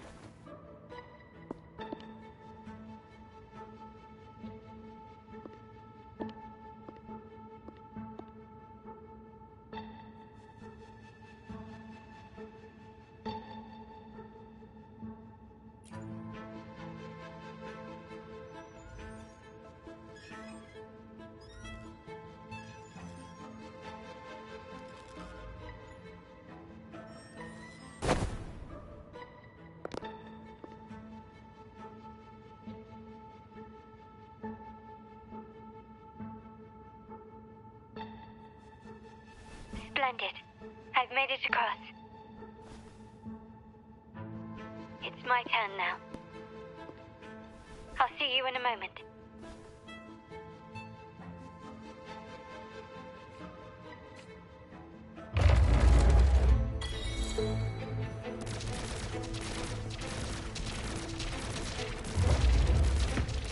Can you keep up? This craftsmanship. A wise investment.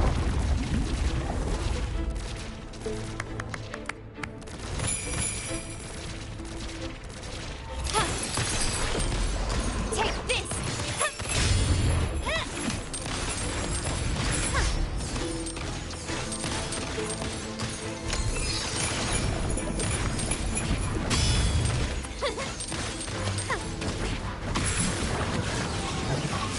Brilliant lights the way! Still recognize me?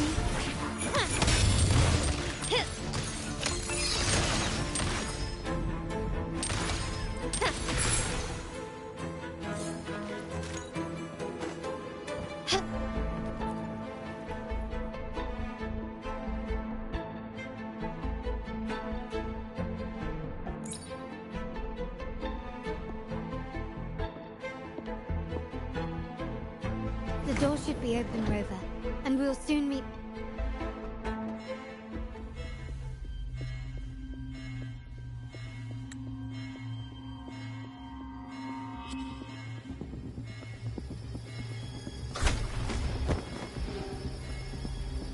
Rover? Looks like the signal's been jammed.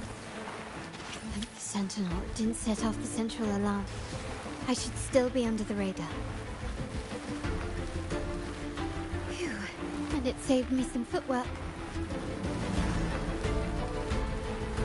Path is blocked. Wall dashing seems to be the only option.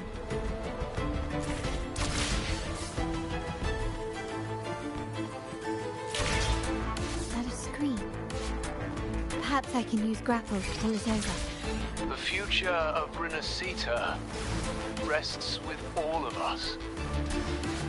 and the Montellis will make sure everyone has an equal share of it. Raguna will enter a new era united. United under the promise of our terminals.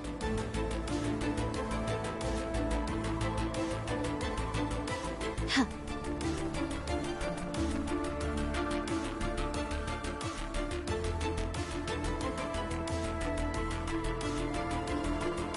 Carlotta? Hello? The comms are cut off. She must be in trouble.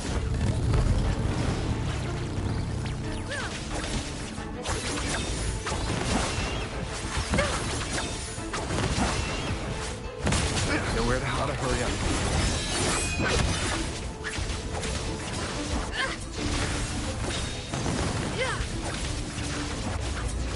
My blade, take 4. Need to get rid of them fast.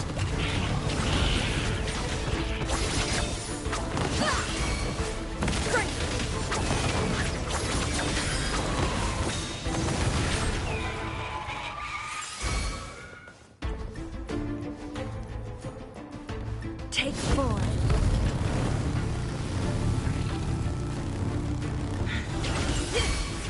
Clears the blades.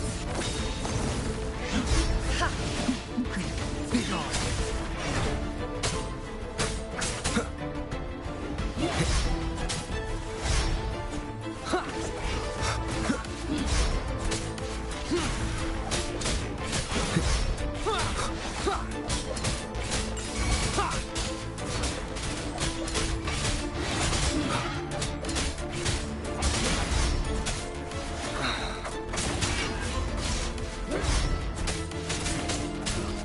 Shadow descends.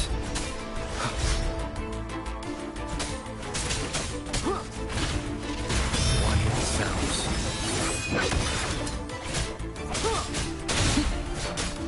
Down with curtain.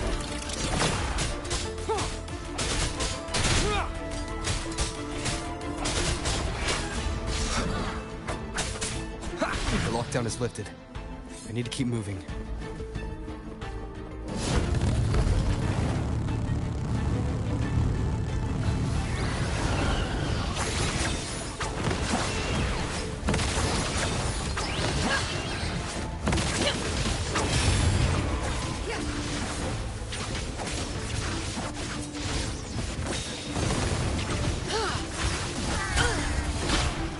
I'm fine. Take 4.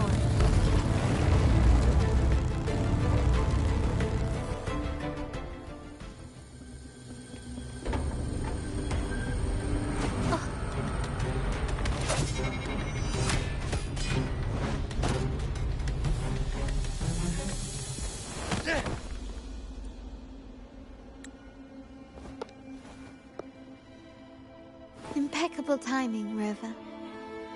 You never disappoint. I noticed surprise in your eyes. Let me guess. That's quite some skill for a lady of nobility. In fact, beyond being the second daughter of the Montelli family, I have an even more significant title. The family's executor. Be it a traitor within the family or a threat from outside, I locate, observe, and address these risks in secret and with tact. Say, the ones hiding in the tuning room. The room is that way. Time to see what kind of mischief they're up to.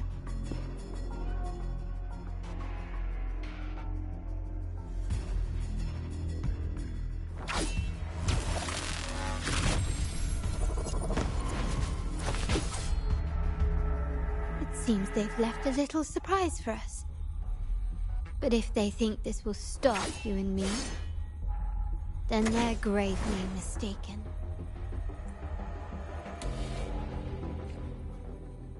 Quickly and swiftly. Not even close.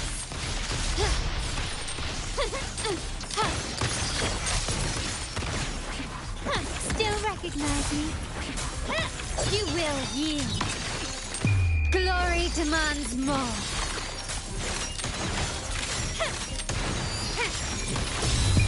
A new era awaits. Running won't save me. Still recognize me? Time to part ways.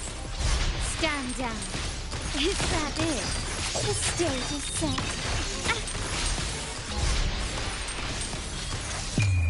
The world is mine.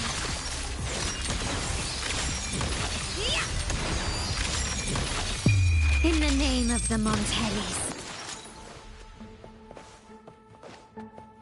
Take 4.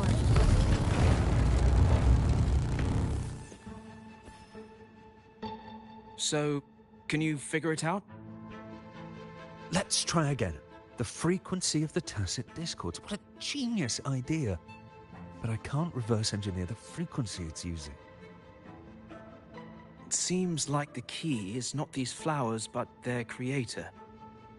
She must be an insanely powerful resonator to be able to shatter and reconstruct these frequencies. Then we better speed up. Once their plan succeeds, there won't be another chance like this. Who sounded the alarm? It's me. Most likely by mistake. I apologize for interrupting your work. Lady Carlotta, how... What brings you here? Oh, nothing. Just curious what you're working on. Locked away in this tuning room. The flowers. No doubt they're from the Fraxidus. Care to defend yourselves? While you still have the chance. Lady Carlotta, we're just following orders. Following orders, you say? Do you recall the very first oath we all took upon joining the family? None shall harm the family's interests. And? Any who defy shall be brought to reckoning. You've appropriated family assets and turned these echoes into ticking time bombs. Once they detonate, the countless efforts and fortunes spent on the Carnival will all vanish instantly, taking the Montelli's name and future with them.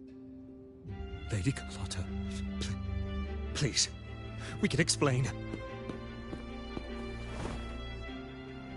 What's going on here? Oh, Lady Carlotta. Just in time. I found some family traitors. But hold on. I have a few more questions for them. I will only ask once. Who are you taking orders from? I only know he's one of the top brass in the family. Always using encrypted channels and ordering us to pick up flowers from masked strangers. How many of these echoes have you made? A lot. The first shipment reached the venue as early as a week ago. They look so identical to regular ones that even we can hardly tell them apart.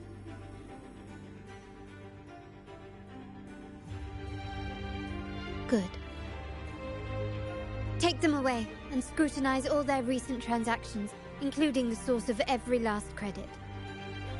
Then, handle them, as per the family rules. Yes, Mom.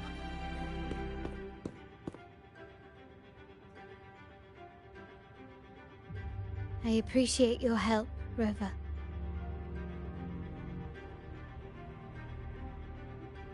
I knew those tuners wouldn't dare do this alone. Someone far more dangerous is pulling the strings. Using echoes to disrupt the Carnival.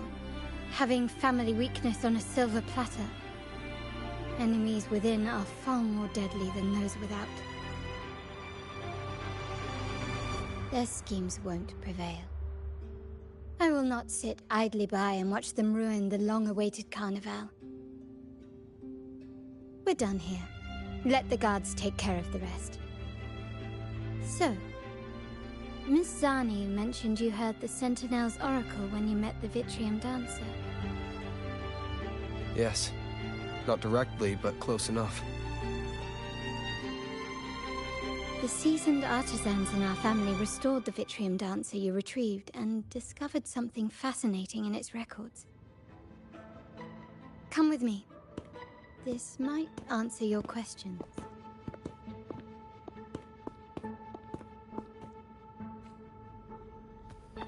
Conspiracy shines. Commence healing. A fruit of humans. Take 4.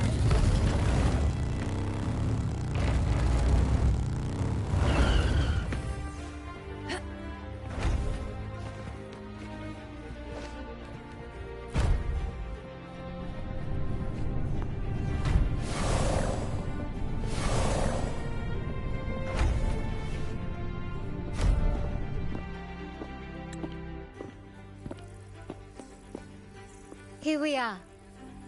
The true splendors of Montelli's heritage.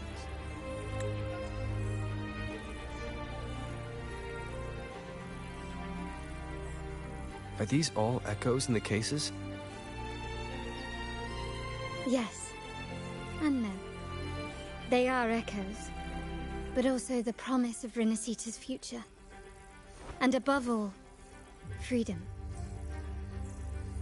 Rinasita may be a fledgling country, but it boasts centuries of history. Its foray into the wider world, however, only began a few years ago. Don't you find it peculiar?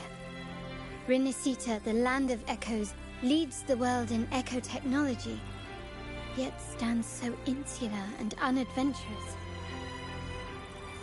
What do you suppose is behind all this? The echoes themselves. Sharp as always. Rinasita's common echoes are bound to Genesis Nexus, making seafaring with them almost impossible. But their power is essential for dealing with tacit discords and other threats at sea. You could say the reliance on common echoes has shackled our ambitions to venture beyond our borders. To break these shackles, the Montelli family has invested in reserved terminals. It's not about short-term benefits, but the future for the whole of Raguna. The Order has monopolized the use of common echoes and kept a tight leash on reserved terminals, claiming that individual ownership would sully the sanctity of the echoes they so fervently preach about. But you see their real objective, don't you? To keep Rinasita isolated so they can shape its entire narrative. And the Phasalia family has covertly aligned with the Order, aiming to crush our efforts and therefore the prospect of reserved terminals. They've even gone so far as to seek Fraxidus's aid. Such is the reality of the Land of Echoes. Whoever controls the Echoes controls Rinasita. My forebears began collecting these echoes long before the vault existed, when the Montelli family was nothing more than a third-rate house ridiculed for its adventurous spirit. They ventured out to sea for trades and got their hands on terminals of the most basic model. From there, they've been tirelessly collecting echoes and advancing the technology. Brick by brick, they built this enterprise that you see today. You're probably wondering how this relates to the Vitrium Dancer. Well, the one that came to you at the Carnival rehearsal is among our family's earliest echoes. As both the first Vitrium dancer and the prototype for the frequency tuning of all subsequent models, its value is truly unparalleled. It was never meant to be deployed, and should have been preserved here in a case forever. But somehow, it found its way to the Carnival, just to meet you. So, you're saying... This is no coincidence. I can only assume it was the design of Sentinel Imperator.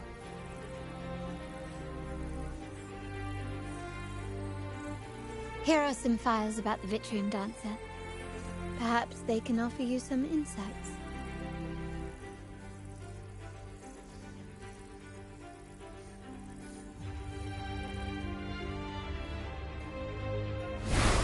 Appear before me.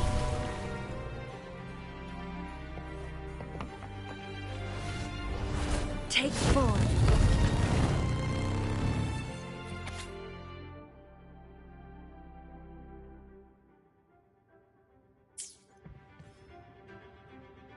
I trust you've read the files. The original tacit discord for the Vitrium Dancer emerged from the frequencies of shattered stained glass in the Tower Ruins, a place forbidden by decree of the Order.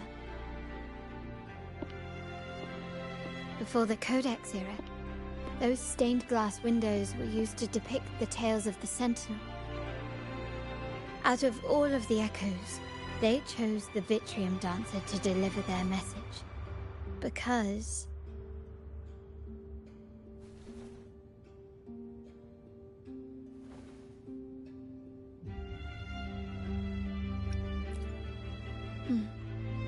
My thoughts exactly. The Order's secrets must somehow be connected to the Sentinel's fate.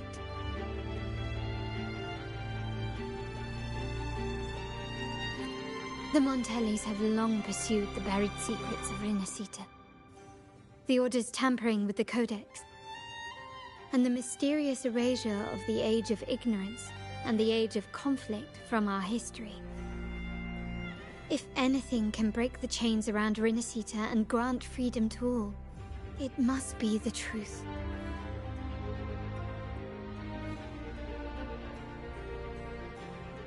And the quest for this truth is also part of our endeavor to restore connection with the wider world.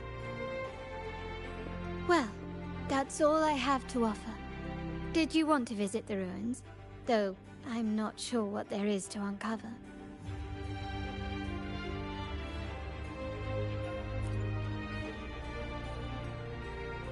In that case, I'll accompany you. The family will take care of everything else.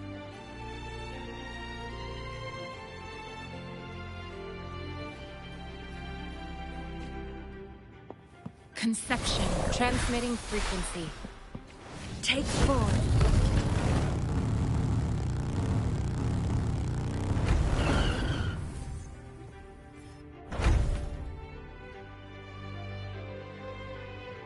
Oh, you're back. I've done everything you asked, Lady Carlotta. All the thugs trying to storm the room were handled. Yes. We set a bait the traitors could never refuse. You aren't injured, are you, Miss Arnie? Of course not. I saw a squad of security guards charging into the vault. Did anything happen in there? Wait, no, never mind. Best I don't know. Whatever's going on in the vault must be family business. Anyway, it's all sorted now, yes? Yes. Now you can take a break. I've spoken with Mr. Alberto, and he's agreed to grant you a very generous vacation. Oh, I don't really mind. My pay already came through. But vacation is always a bonus. Thank you. These adventures beat office life by a mile. What? Is that the central alarm of the vault? Could be a backup plan from the traitors. Shall we see what delights they've cooked up for us?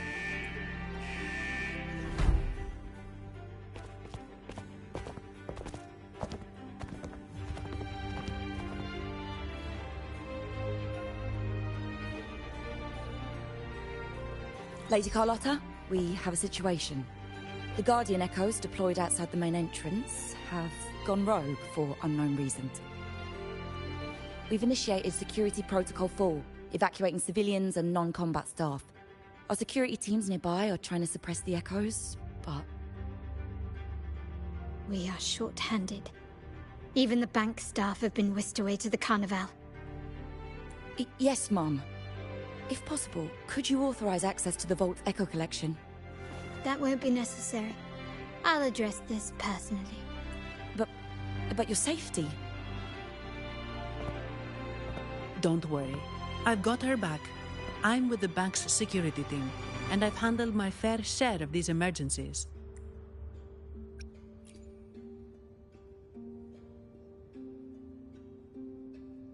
Thank you both. Now, let the show begin.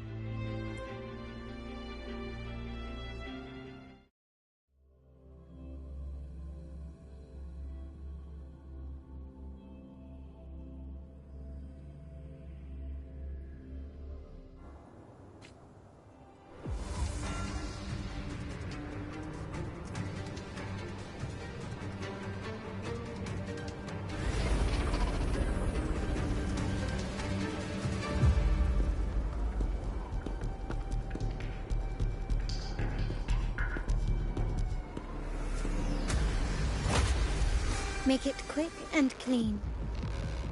Copy that.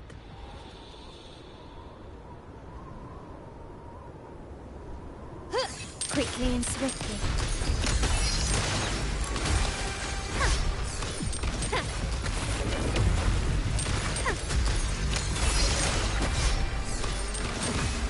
Such stubbornness. Ramming won't save you. The stage is set. Absurd, impudent display. Together we vanish. Beckon the divine flame. Sever. My compliments.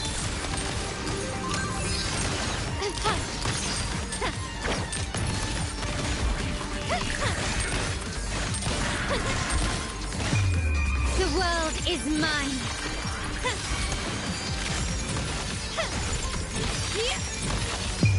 A new era awaits.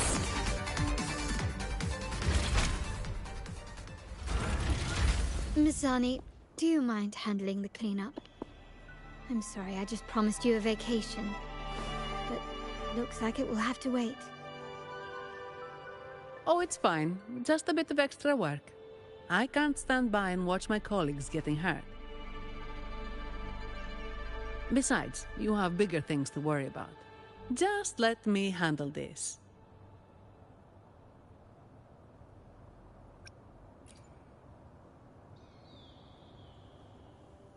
Yeah. That's the burden of being good at my job.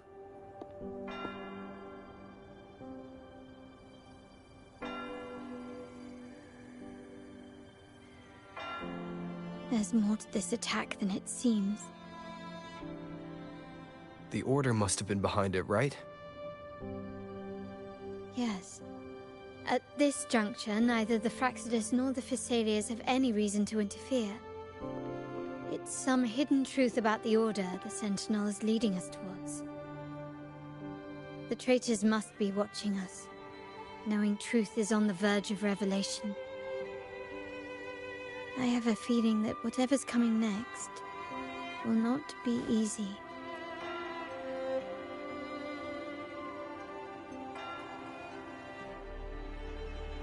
A wing ray. Let's hitch a ride, shall we?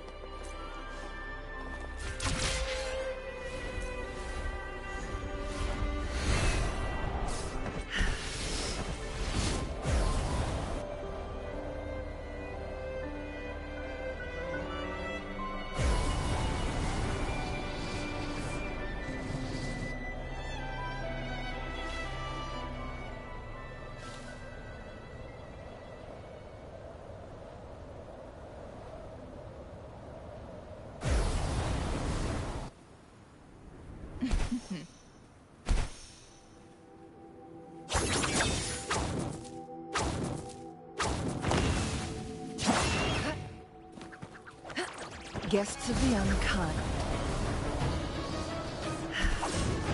We're nearly there. That's the tower ruins.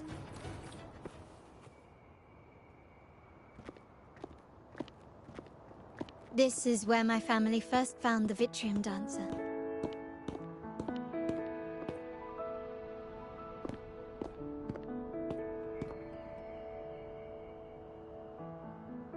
What do you see in the shattered stained glass?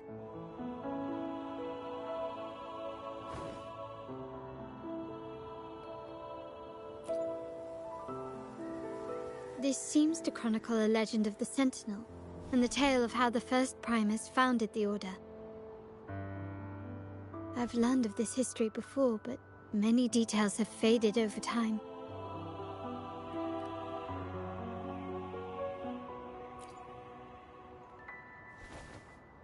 Well, art investment is one of our family's key ventures, so I've naturally picked up a thing or two along the way.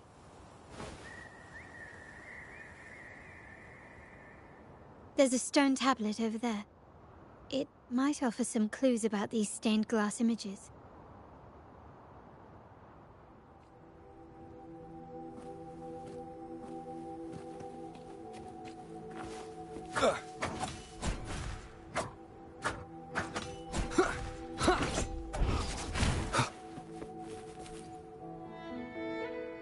This ancient switch tried once whole. The divinity was rent by warring creeds.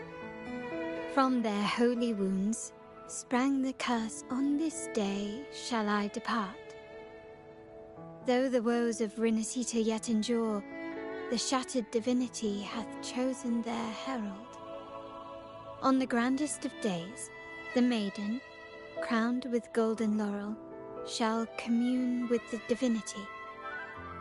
Thus she becomes the prophesied, enlightened one, through whom Rinasitaa's woes shall end. Seems to be some sort of prophecy.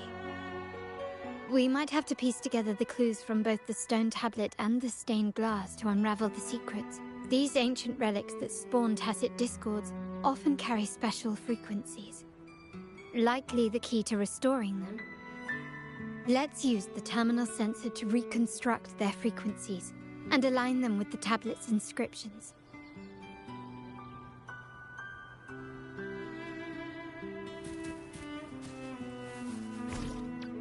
Shadow The descent. frequencies of these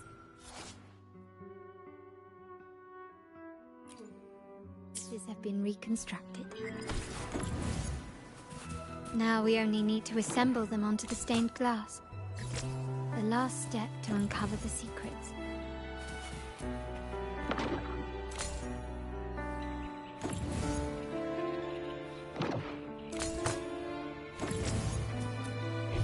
Seems like a new discovery.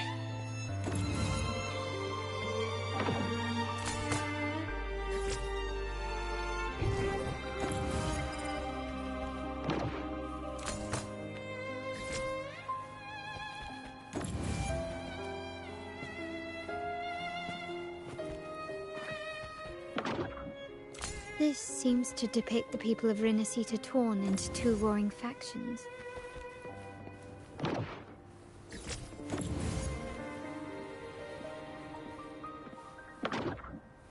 The last one seems to depict the moment a girl communes with the divinity of Rinasitaaa.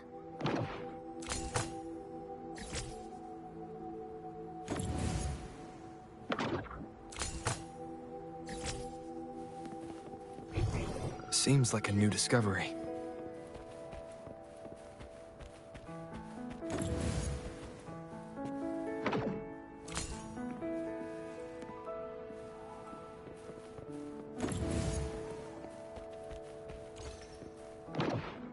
This one shows a man in Primus attire, wielding a lantern-shaped relic to dispel shadows and the monsters within.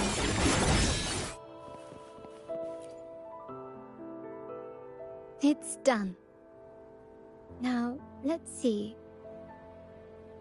Looks like these stained glass images recount a tale about the divinity. Wait, What is it? It's just... the content is rather peculiar. I'll translate it for you.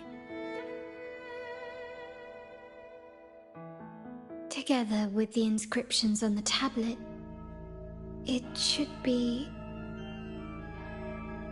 In the earliest days of Rinasitaaa, there were two divinities. One rules the sky and the other the seas, eternally at odds with each other. Amidst the turmoil they wrought, Rinasitaaa evolved.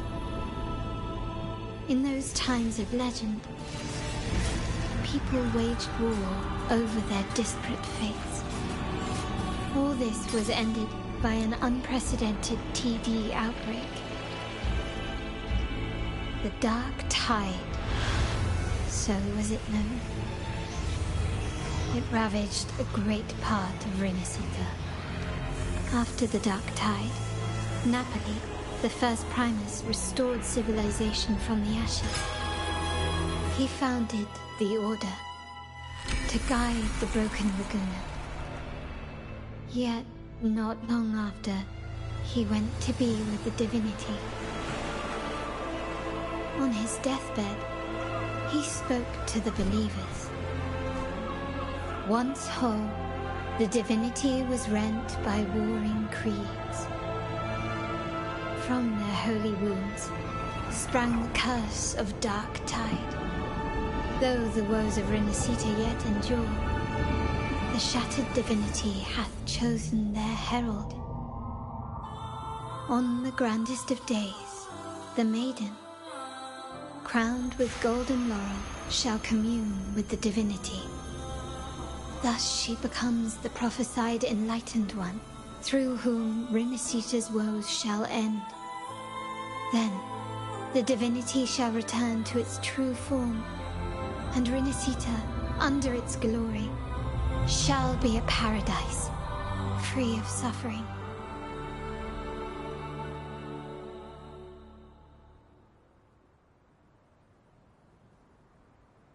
Rinasitaaa has two divinities. I've never heard of such a thing. The Montelli family archives hold many documents on Rinasita's past, yet none mentioned two divinities. In Raguuna, the common belief has always been that Sentinel Imperator is the only divinity of Rinasitaaa. But if the images on the stained glass window were fabricated, why would the Order deface them and declare this tower forbidden? There's only one explanation. These are not fabrications, but buried truth. If this is indeed the Order's doing, we must leave here immediately. North of this tower is an island. It should be beyond their reach. Once we get there, you will discover another truth the Order has buried. Watch out!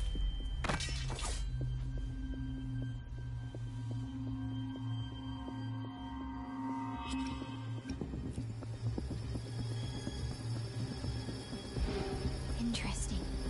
They're here even faster than I anticipated.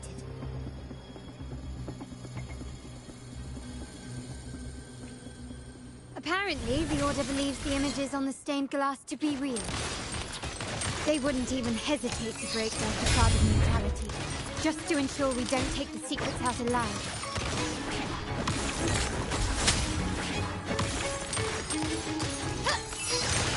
You will yield.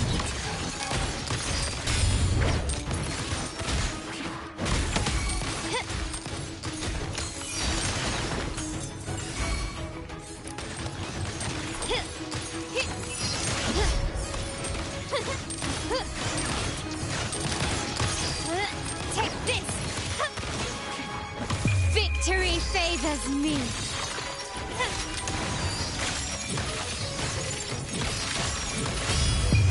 A new era awaits. Still recognize me?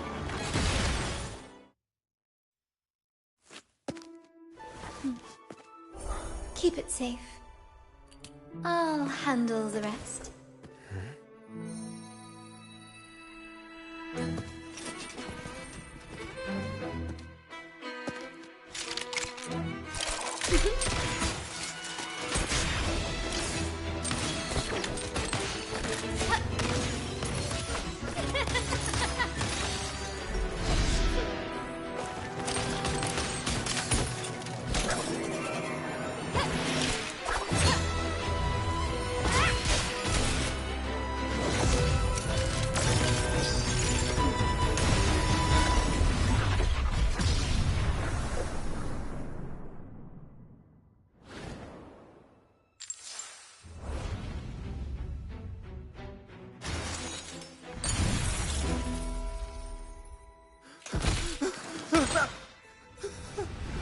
Speak.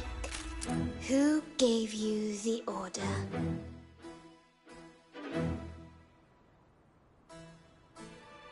Look at what you've done. Distorting history. Usurping the Sentinel's authority and colluding with wretches. Who are your accomplices? The Fraxidus, the Phasaelias, and even some of the Montellis. Am I right? Ahem. Well, I'm afraid I don't understand, Miss Carlotta. It seems you too are lost to madness and hallucination. If you find yourself confused and desire the Sentinel's guidance, I would gladly arrange a personal pilgrim sail for you. Ah, so this is how you treat those truth seekers. Banish them in the name of pilgrimage. Please, lower your weapon. There is still room for discussion, is there not, Miss Carlotta?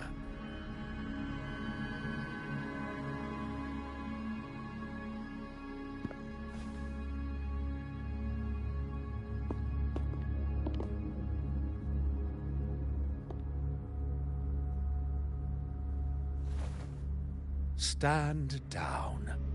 Enough blood has been shed today. Imperator would not revel in senseless sacrifice. The pilgrim's sail is for the transgressors to seek rebirth, not for you to threaten our friends. Repent for your reckless words. Forgive me, Brother Alessio. Ah, honored guest. You have been misinformed, as the truth is not what it seems. My Lord Fenrico has arranged your audience with the Sentinel. Why not hear the Sentinel's wisdom for yourself?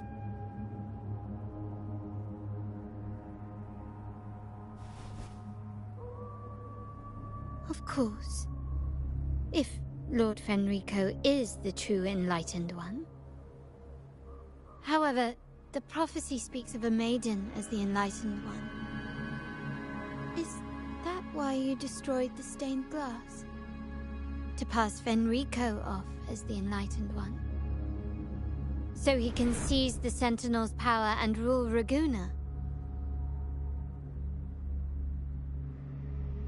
Oh, you stubborn people of little faith. You've surely been tempted by evil and swallowed its lies.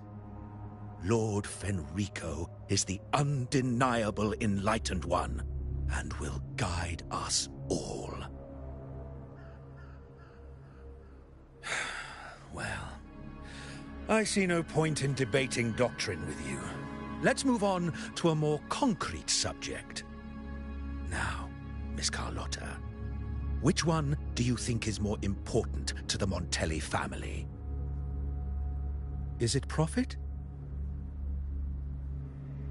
Or bloodline?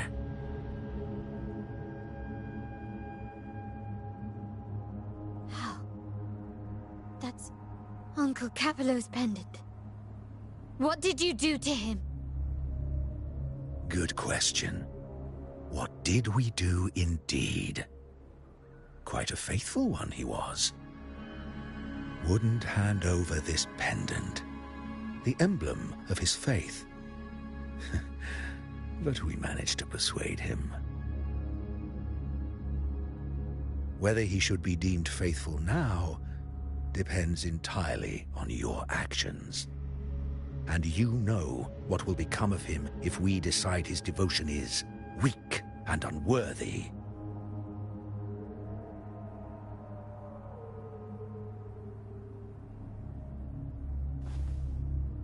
My actions? What do you want me to do?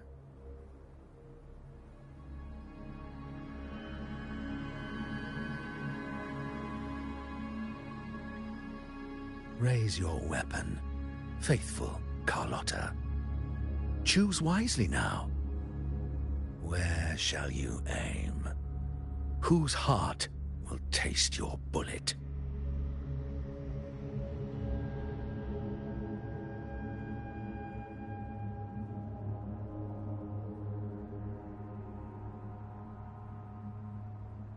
Good. You are a smart one, Miss Carlotta. Carlotta? I'm sorry. Even though the time we shared was very memorable. Excellent. It appears you've made the right choice, as any true Raganazi would. Honoring blood and faith alike. Pull the trigger.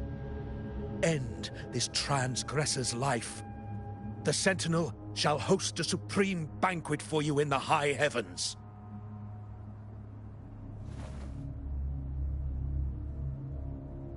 Farewell.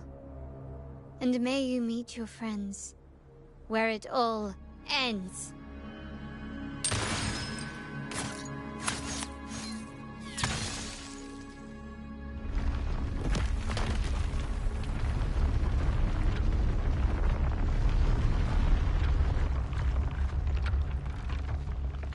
You've disappointed me, Miss Carlotta. There's a saying in Raguna, even the finest bullet can miss.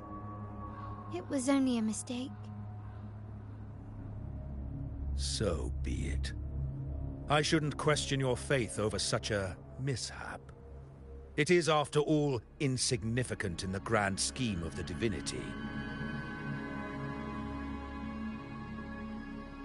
Let us bear witness to the moment divine wrath descends from the heavens.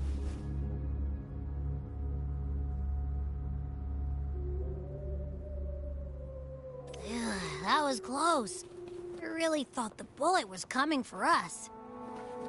So, was it all part of your plan? We were improvising. Then you two sure have great chemistry.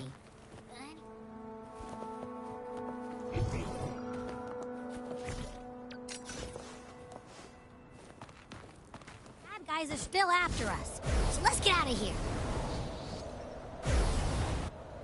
Didn't Carlotta say something about an island up north? Let's go check it out.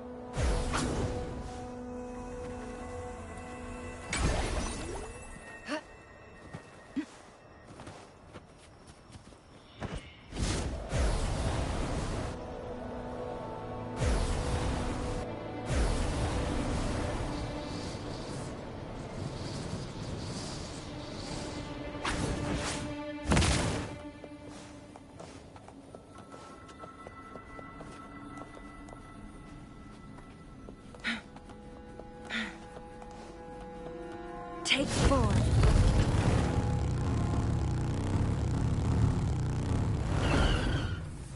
Make it fast.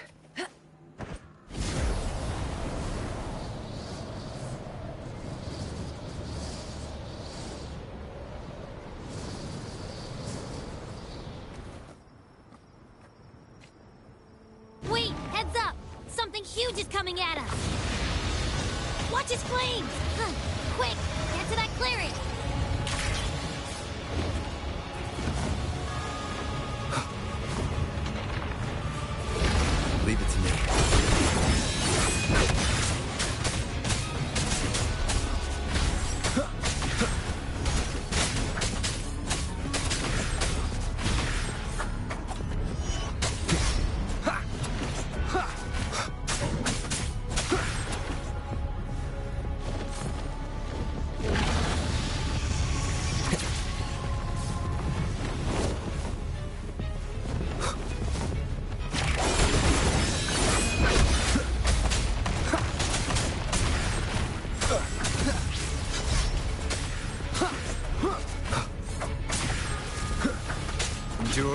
high.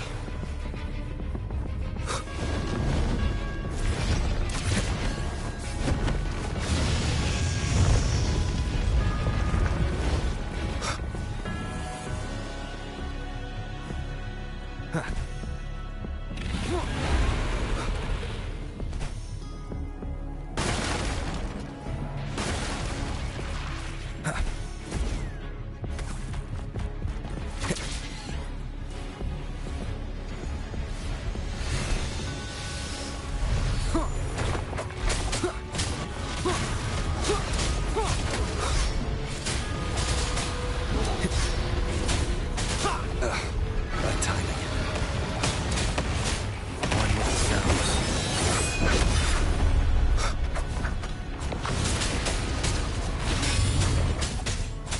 Nowhere to hide.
Don't be scared. Paro is just saying hi. She seems to fancy you.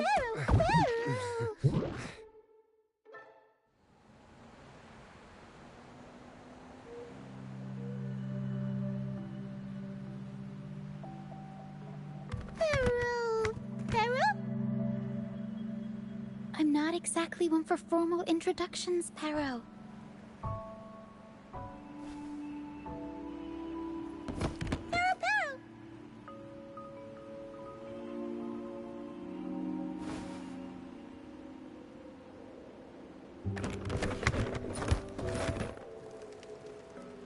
I know this isn't the first time seeing them.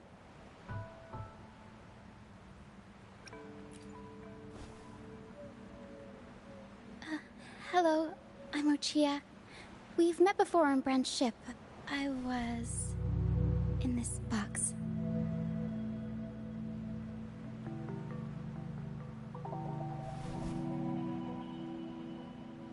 This is Paro, the actual owner of the box. Paro takes good care of me and lets me hang out in it all the time. I've never seen Paro warm up to someone so quickly. It must be something in your frequency that it finds interesting. Anyway, what brings you to this beach? It's not exactly a place for a stroll. So you were attacked by that dragon and fell off the bridge.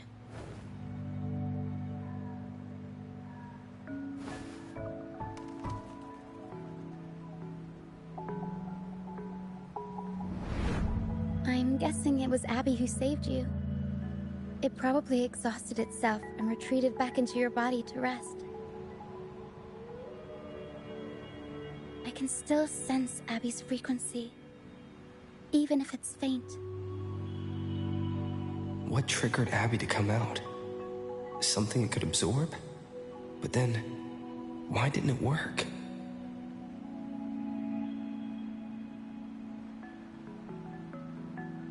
That dragon's behavior is odd. It never leaves its territory,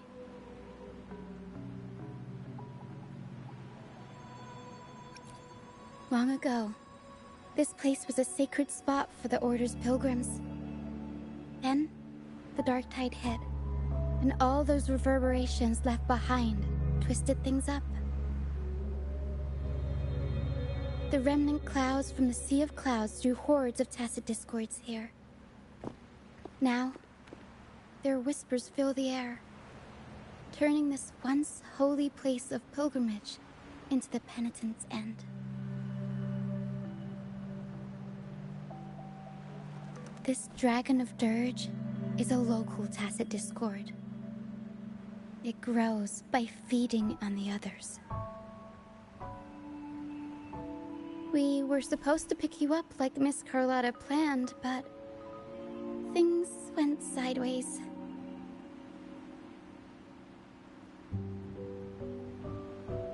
The truth Miss Carlotta wants to show you lies somewhere on the aisle. But this is not the best place to talk. The mist is thickening, and rain is coming.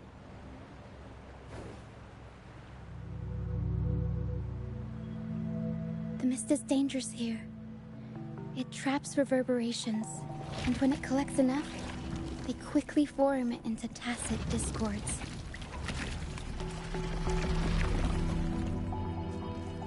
The captain, Brant, he went into the mist to rescue people, but he hasn't returned. We think he might be in danger. I plan to go find him. Once I'm in the mist, my frequency will draw the creepies and crawlies away, so you'll be safer here.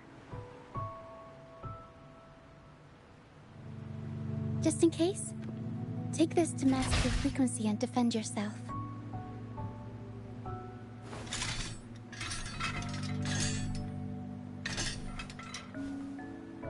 Ta-da!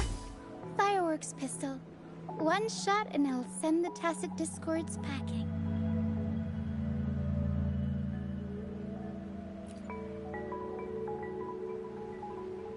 It's easy to use. You want to see the upgraded version? Ta-da! Magnum fireworks pistol.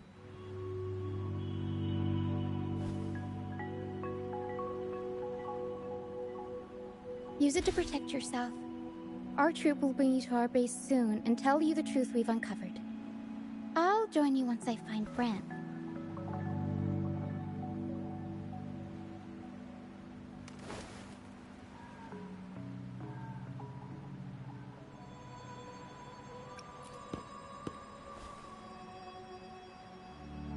No, that's not what I meant. Just... this is going to be risky. Alright, fine. It's better you see it for yourself. I'll be glad you don't have to fend for yourself alone.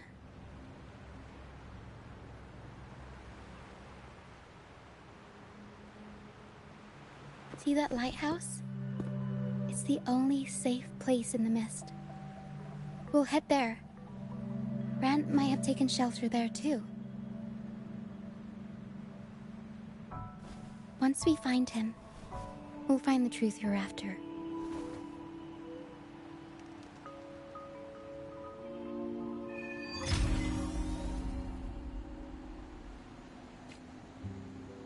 The area up ahead is where the sea mist is thickest. Try to avoid the dark fountains in the mist. They could turn into tacit discords at any moment.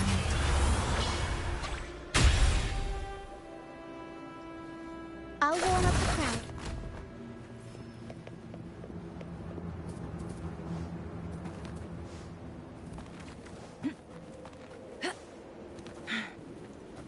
Make it fast.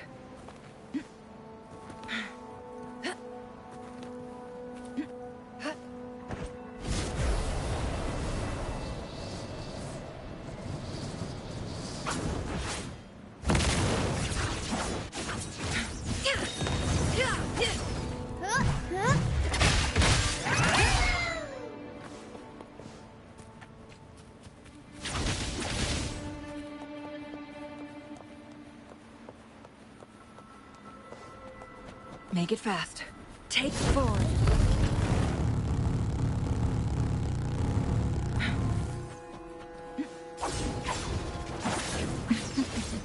Risks of the unkind. Pass a distance. Watch out.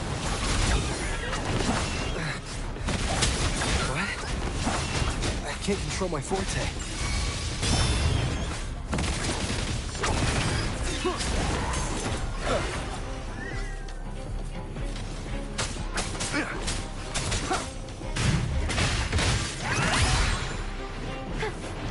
I'll warm up the crowd.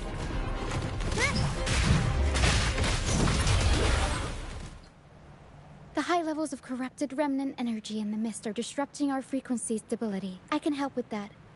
See, fighting here is a bad idea.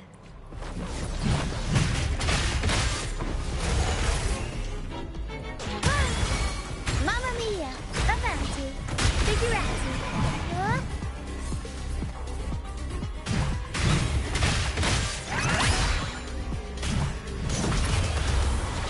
Mamma mia! Avanti! Figurati!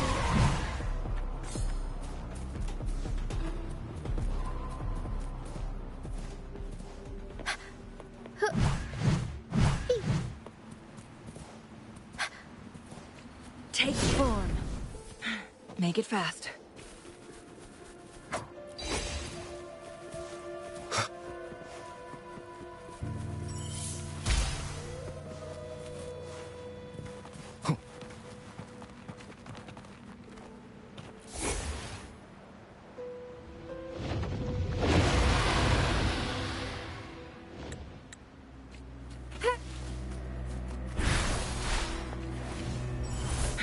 Take form.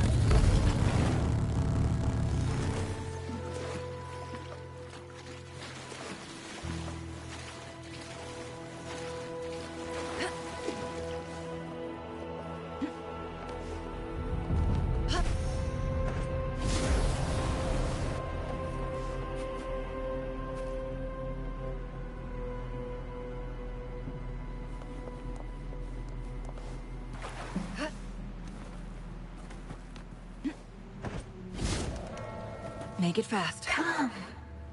Play with me. Look for me. Don't worry. They're just reverberations. Come. Play with me. Look for me. I'm here.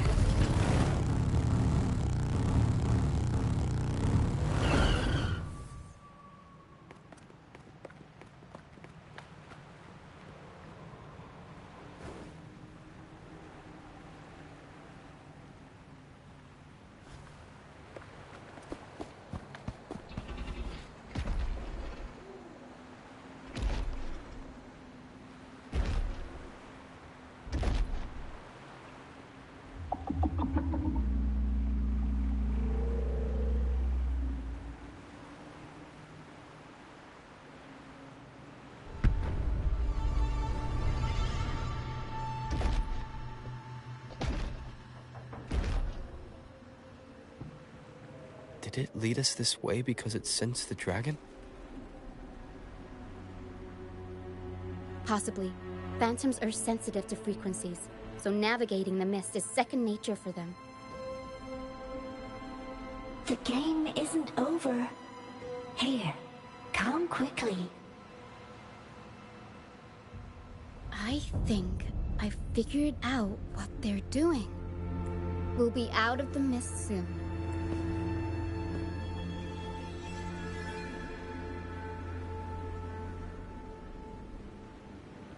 Take form.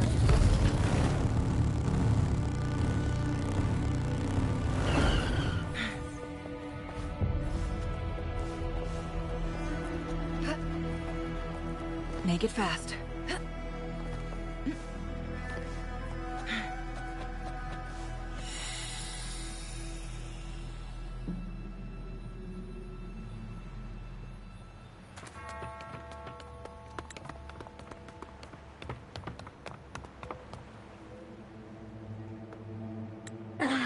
Rochia, you found me. I'll always find you, but maybe don't do this again next time. Why? Isn't this your favorite game? I wanted to play with you. I know, but as your friend, I worry about your safety. My friend? Excuse me. Are you Rochia's friend?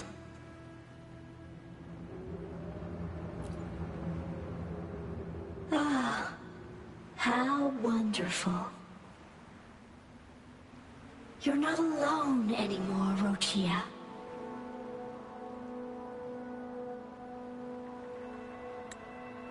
Yes, I have friends now. I'm so happy for you. All is well. Fly. Fly to the high heavens. We are born free, and our souls will soar even in death.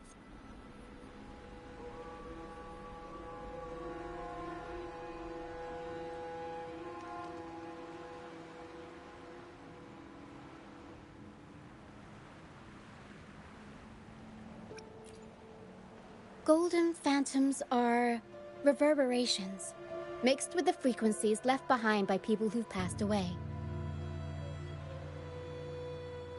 When someone dies, the reverberations linger. Usually, they merge into the same cacophony of frequencies that spawns tacit discords.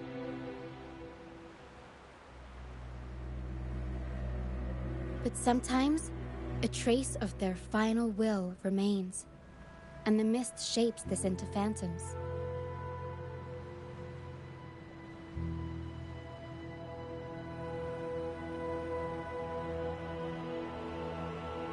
This lingering will helps the phantoms resist becoming tacit discords and instead guide the lost through the mist. If the mist clears, they'll vanish. If the mist lingers, their fate is sealed. It will only be a matter of time before they merge with other reverberations and become tacit discords.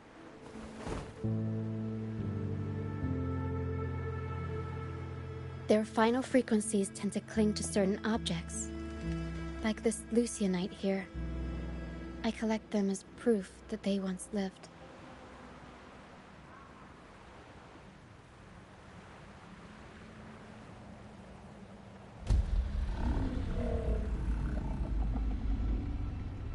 Otherwise, the dragon will devour every last trace of their frequency.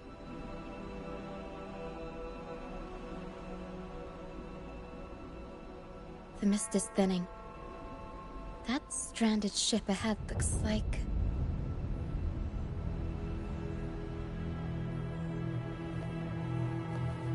Take 4.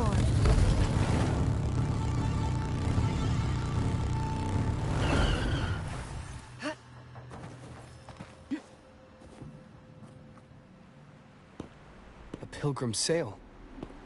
Why is it here?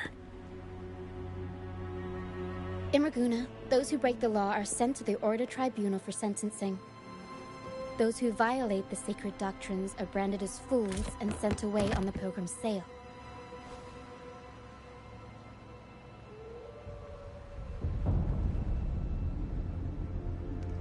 It's said that when the first dark tide ravaged Rinasitaaa, the first Primus followed the currents on a rickety boat and met the Sentinel in person.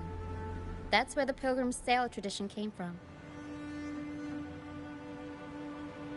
Now the fools retrace the Primus's journey, reflecting on their mistakes along the way.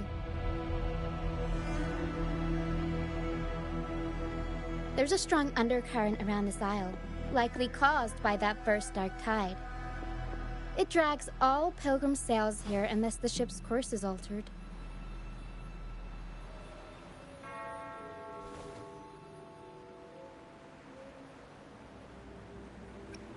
No reverberations on the ship, nor in the mist. The people must have escaped. But with the mist this thick, we need to stay on guard.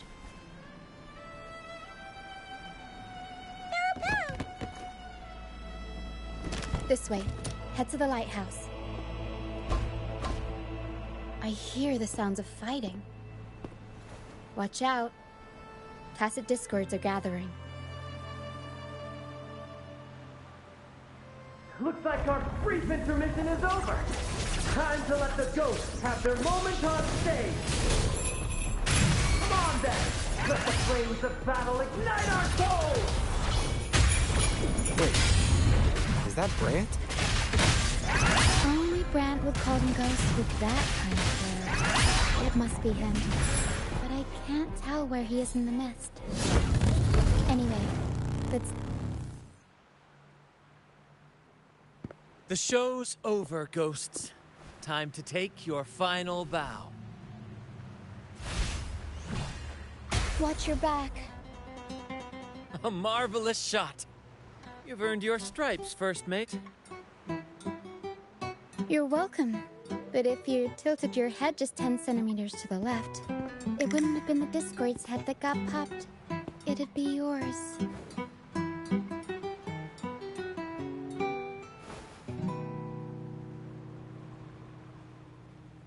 Not on your watch. Besides, fortune always smiles on me. Except in bets. And we've crossed paths with the rover again. Can't get luckier than that. We shouldn't have let him get caught up in this mess. He was worried about us and insisted on coming. Is that so? Then our gratitude to you is even greater for your timely aid.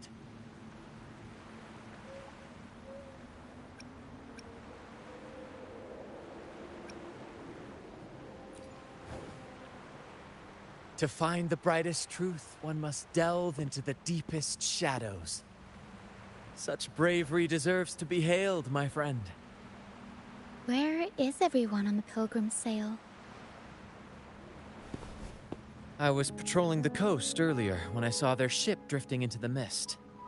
Time was against us, so I departed alone without alerting the crew. Thank you. Don't be afraid. You're safe with us. You've got some skill, you know, holding your own for so long in a trial against the Tacit Discords. Trial? I don't buy into the Order's nonsense. I've worked hard all my life and stayed true to the Order's teachings about forsaking earthly pleasures for divine favor. And what do I get in return? Heavier taxes.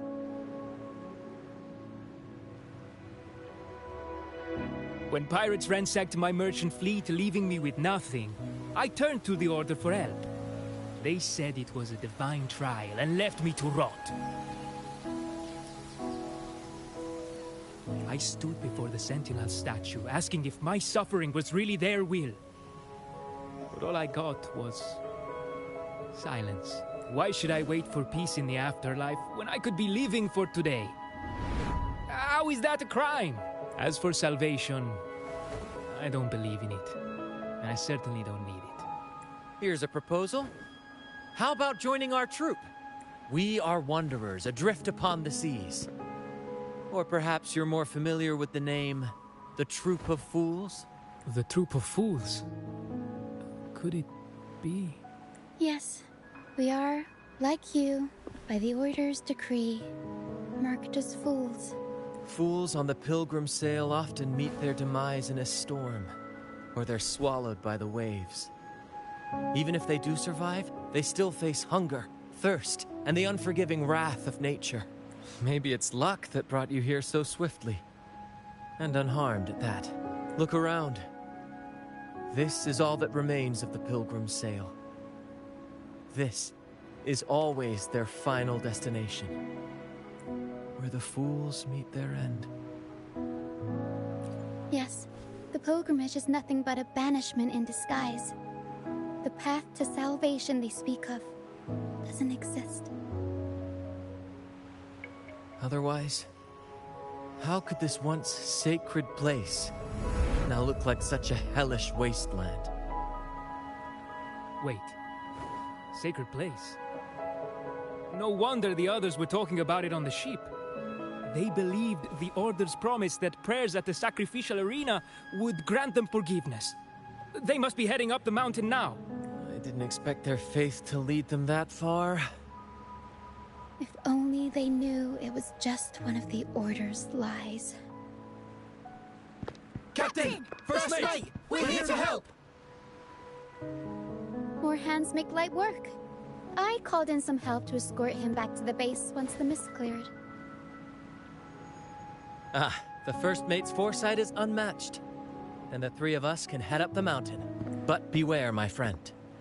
By the end of this pilgrimage, you will witness the Order's cruelest deceit. The dangers ahead will only intensify.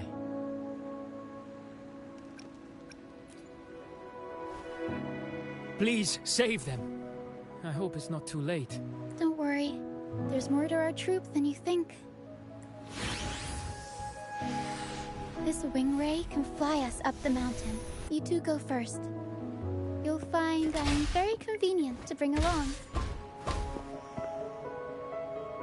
All right then.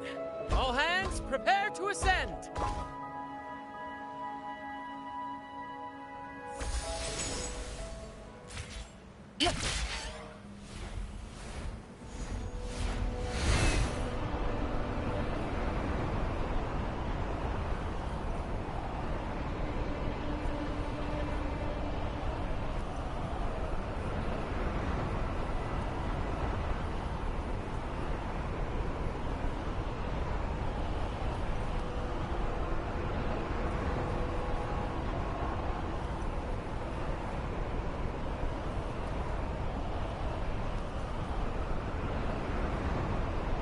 Tacit discords incoming.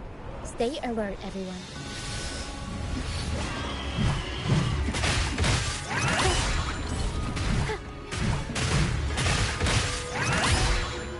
Tornado Nico! These are human footprints. Looks like they're heading to the arena. This is the only way up. Let's pick up the pace. Take 4. Be gone, you vexing wretches! The sacrificial arena's right there. Let's take them down in one blow!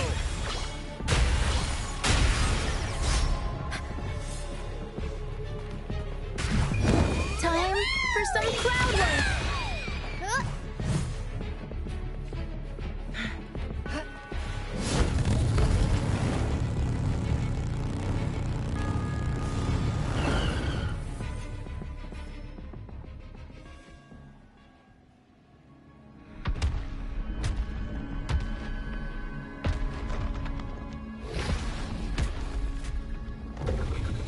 Divinity buff, please have mercy on me.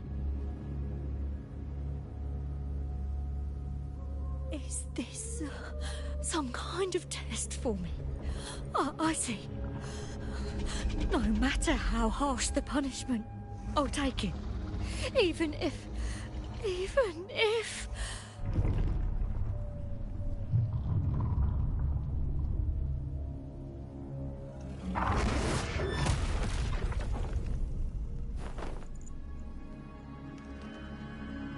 if it means death?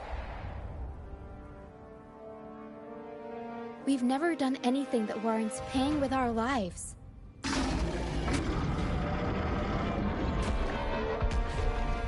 I'd wager mercy isn't on the table. However, in the face of danger and adversity, the stage is set for our grandest act.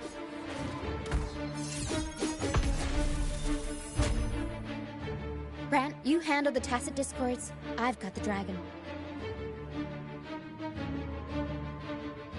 Of course. But with all due respect, shouldn't the captain be the one giving the orders? Just playing to our strengths. Take it, or I'll spill the beans about your wine stash.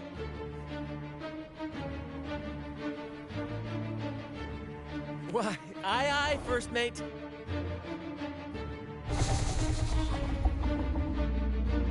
It's time to pay for what you've done, Dragon of Dirge.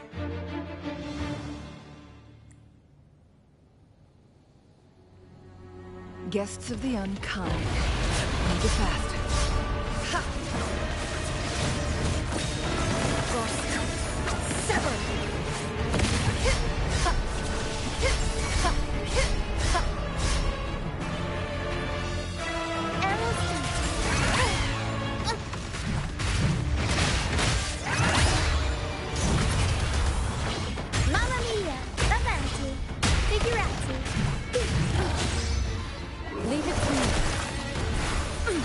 Rejuvenating snow. Together we vanish. Beckon the divine flame. Sever. Take full. Down with curtain. Show begins. One with sounds.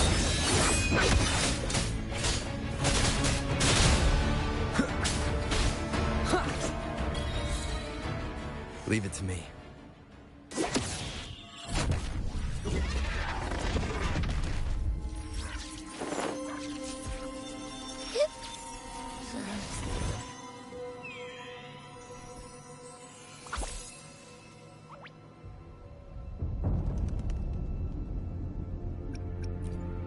But no thanks. You think that little lizard could take me down? I just took a nap after eating its frequency. But seriously, that was close. The fire it breathed almost singed your hair. Good thing I was here to back you up. As soon as I realized it was a tacit discord, I went for it and ate its frequency. Piece of cake. But I gotta say, it was a pretty hefty bite. I swear, I chewed it up, but it was hard to swallow. Like, it wasn't the taste, you know? More like my digestion's been a mess lately.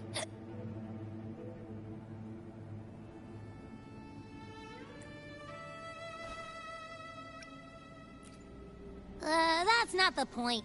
The real deal is, I found something crazy in its frequency.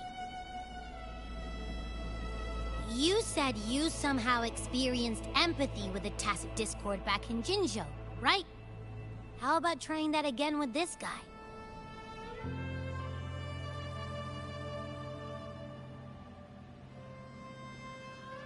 Trust me, this could be our big break.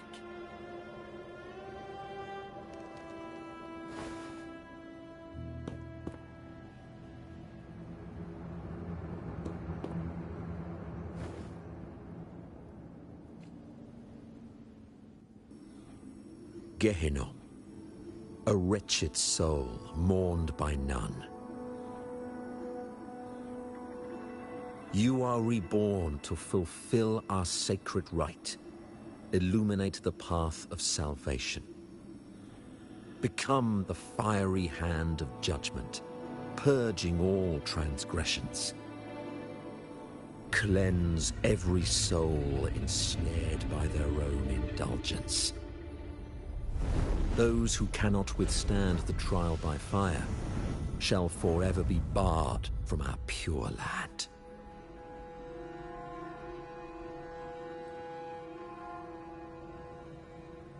See? I wasn't lying.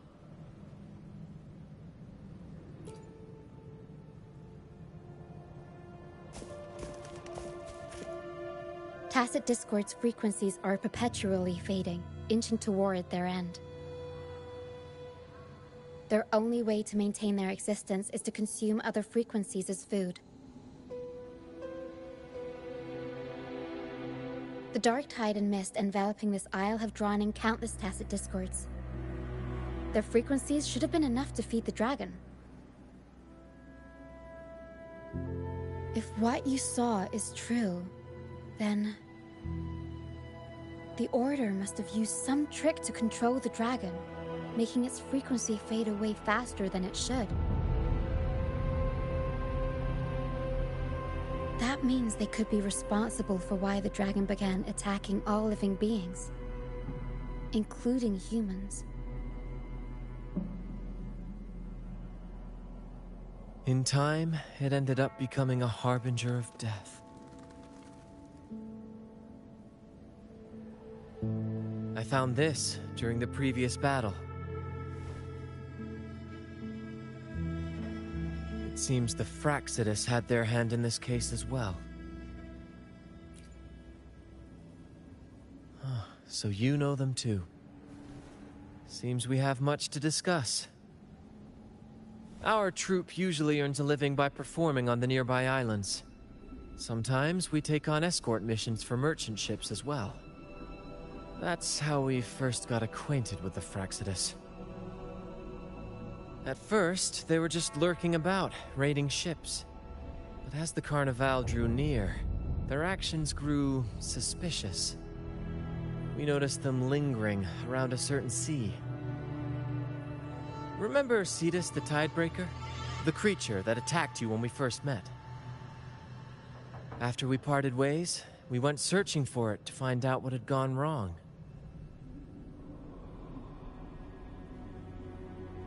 This is what we found on its tail, another Lycoris.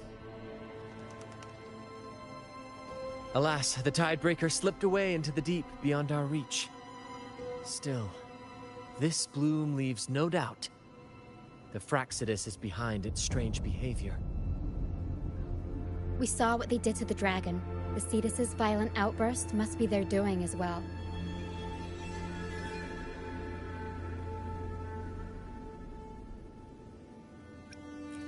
They say the Carnival is a ceremony to resonate with the Sentinel. Those who claim the laurel may be graced with a miracle, a direct communion with the divine. At first, we thought you were merely a curious traveler, intrigued by the Carnival and our Sentinel. But now, seeing how far you've come, there's more to your quest, isn't there? Our troupe has always sought the laurel, and we won't sit back while others threaten the Carnival. If they're your foes, then our paths align.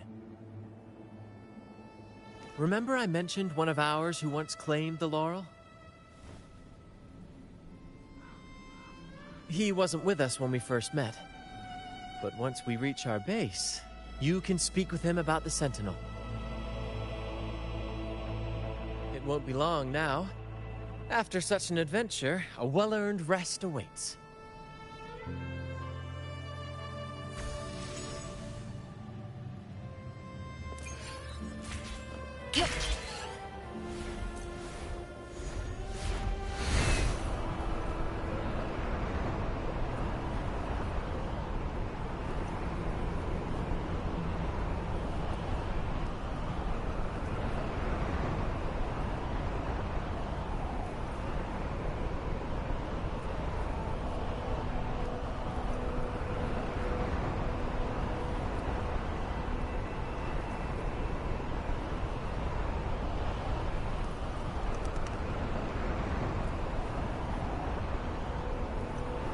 Winds, heed my command.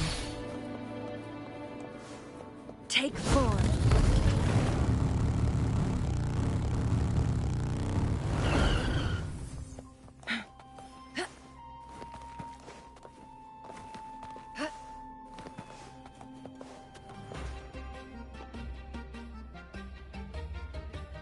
Here we are, ladies and gentlemen. Allow me to present to you our sanctuary. A haven for all the surviving fools at the edge of the world.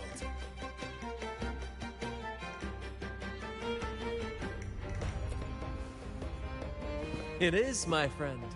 We built this place from the ground up, and I dare say it's a triumph worthy of the ages.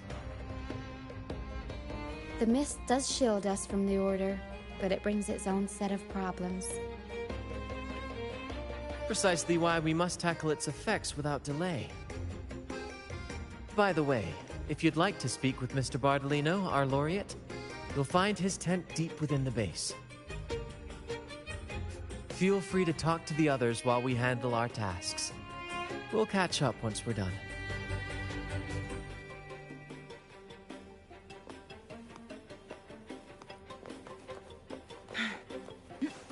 Take 4.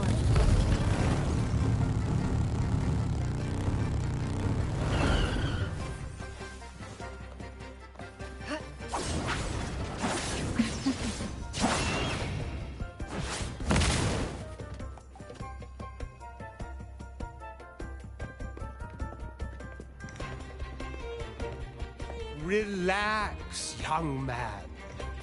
Life's only just unfurling its sails for you. Why sit there like one of those dour statues in the Order's halls? Don't be afraid to show a little spark. I was just thinking about my future. Is Raguna truly lost to me forever? Some have found their way back, but under the Order's watchful eye. Is that really what you want? A life without freedom? Listen, you don't need a grand stage to leave your mark. A true Ragamazi can turn even a ragged tent into the finest theater. That's what I'm preparing to do.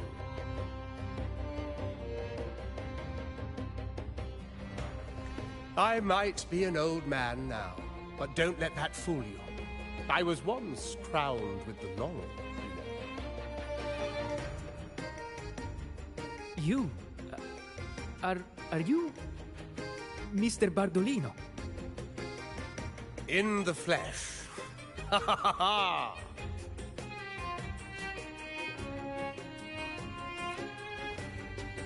As I took my final bow on stage, a bright light pierced through the clouds, shining down from the sky. And then, a radiant laurel descended upon me, and I heard a voice. It was the Sentinel's voice, ringing in my head. I asked them a question that had puzzled me since childhood. The ultimate philosophical riddle. What should I eat tonight? And they answered. The body is the temple of the mind. To keep your mind sharp, do consume healthy food, such as the Loris salad. But why Loris salad? I was baffled, and the meaning still eludes me to this very day. I've never been quick-witted, though, and the Order's doctrines never quite took hold. Acting, however, that is where my true passion lies.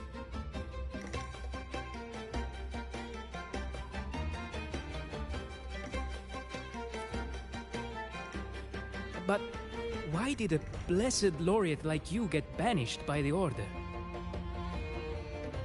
Back when I won the laurel, Raguna was led by the Holy Maiden. She promoted all sorts of grand celebrations during the Carnival, an unceasing tide of revelry. Stages sprang up on every corner of the city, performances dancing through the streets, and shops adorned in vibrant hues.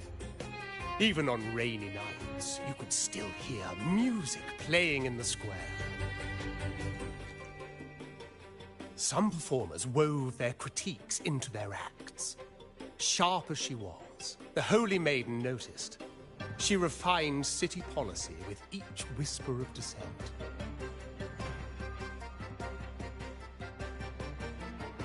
Those were the golden days, my friend. The Holy Maiden once said that if she were to leave this world, she'd want no majestic tomb or a solemn funeral, but the grandest carnival as her final farewell. And then, she really did leave us. The current Primus took her place, and in the name of mourning the Holy Maiden, issued all sorts of bans on the Carnival. But is that really what she would have wanted? The Order's grip tightened, and the Carnival performances were reduced to dull, monotonous shadows of their former selves.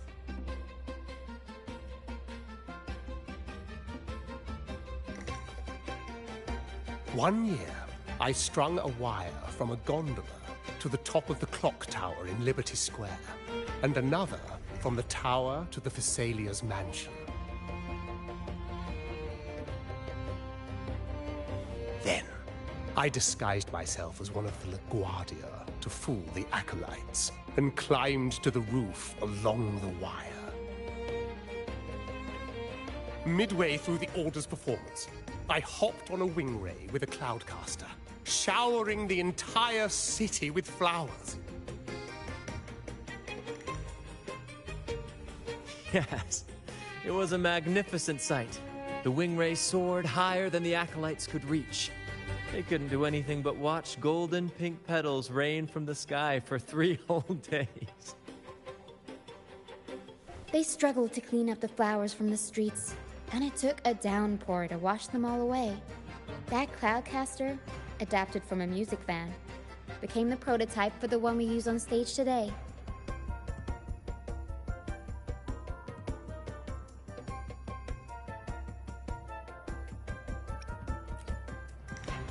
But that's all in the past. To this day, I'm still not sure what crime they pinned on me. Maybe walking the wire without protection? Anyway, I'm just an old relic now. But you lot, you're the main characters of this era. Facing down every obstacle with fire in your bellies. But isn't our fate already sealed? Without the so-called salvation the Order preaches, we're doomed to our banishment. Just lost souls, dying in obscurity. Life is short, and we weren't born just to atone. The Order may banish us, but they can't take away our right to sing.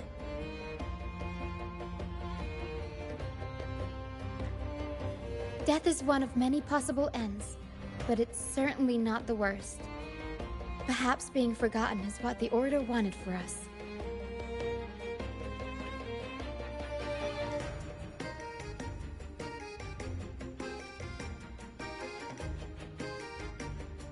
They want to erase all traces of our existence, grind us into dust and drag us into the abyss. But we'll fight the tide and live our lives to the fullest. Members of the troupe may come and go, but they never truly left us. Their deeds and songs are passed down through the ages. One day, our voices will echo across every land. Our words will reach every corner of the world. And by then, even the tacit discords in the stormy sea will know our names. That's the spirit, boy! Even if I can't earn myself a proper title, I'll become Rinasitaa's most enigmatic legend. When I'm gone, I'll leave behind a coffin that sings. Or maybe turn into a lark, singing every day and night!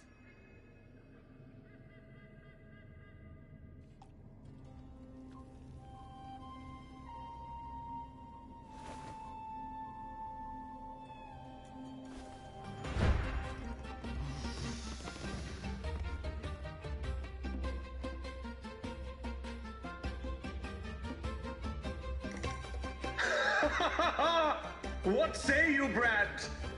Do you like this stage design? It could be used for this year's carnival.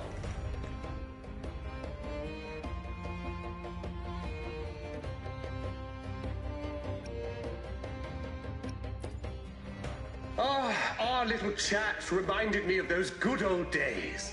So why not relive that scene I just mentioned? I still remember that famous line.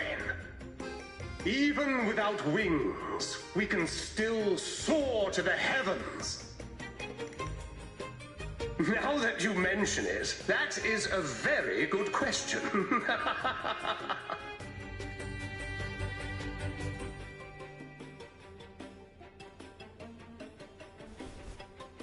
Please don't mind him. We like our performances big and bold, after all.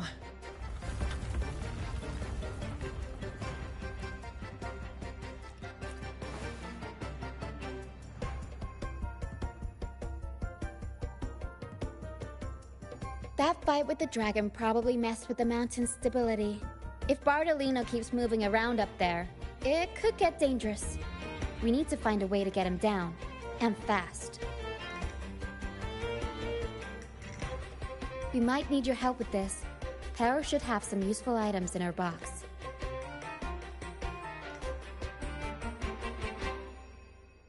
We've got a cloudcaster that can conjure up some fluffy cloud cushions.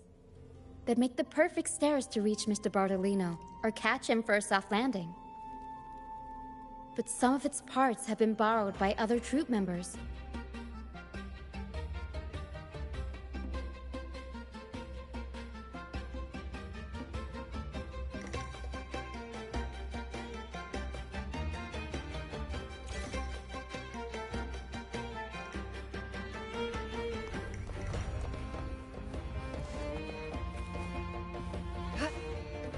Take 4.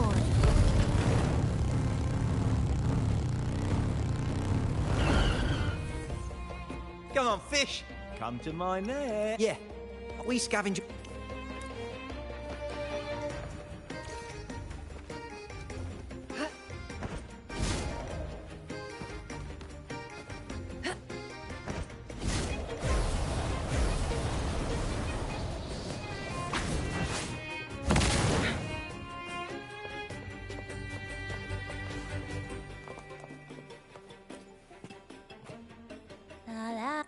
I'd rather be a cloud car. Here.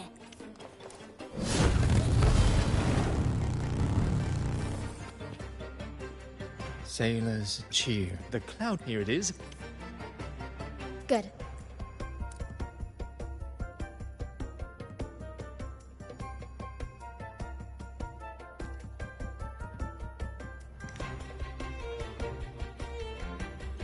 Everything's set for takeoff. Let's position a cloud. Although, the cloud cast. In that case.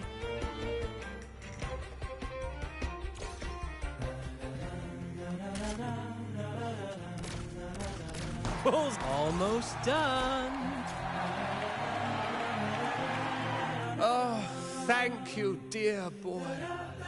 You helped me complete this performance and fulfill one of my dearest wishes. Please, I'll gladly give you my most prized possession.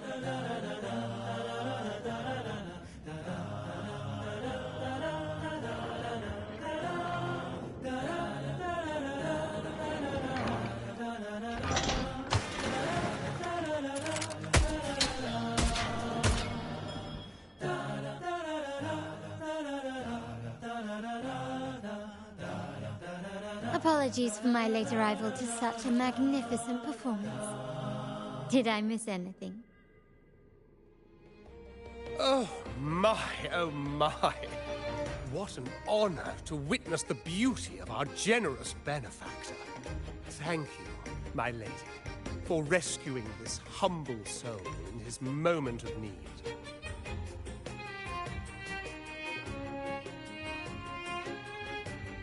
You flatter me. The family's protection extends to all who stand by us. Might I say what a pleasure it is to see you again, Miss Carlotta. You have my heartfelt gratitude.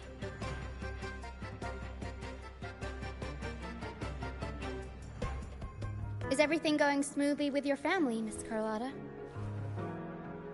Yes, thank you. The Order's scheme was uncovered as planned.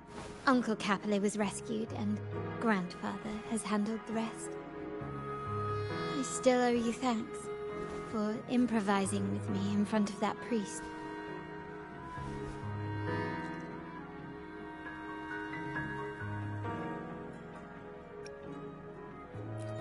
You've got a sharp mind.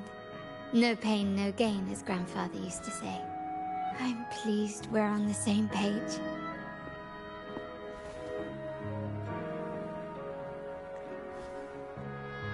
Your kindness is much appreciated. The Montellis won't forget this. In return, I'll share everything I know.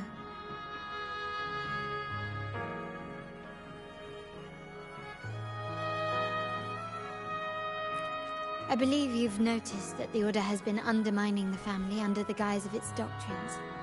Alienation, monopolization, just a few tricks up their sleeve. Their true motives, however, run deeper. Their alliance with the Fraxides speaks volumes. While we don't know the full extent of their conspiracy, one thing is clear. Their sights are set on this year's carnival. The Carnival is likely where you'll find clues about the Sentinel.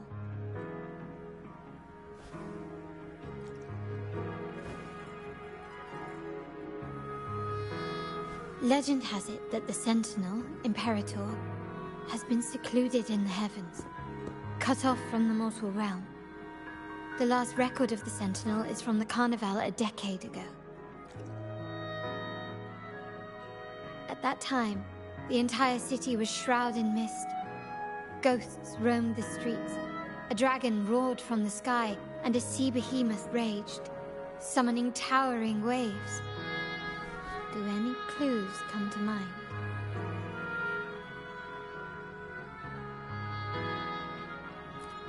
The mist might be coming from the remnant clouds in the Nimbus Sanctum.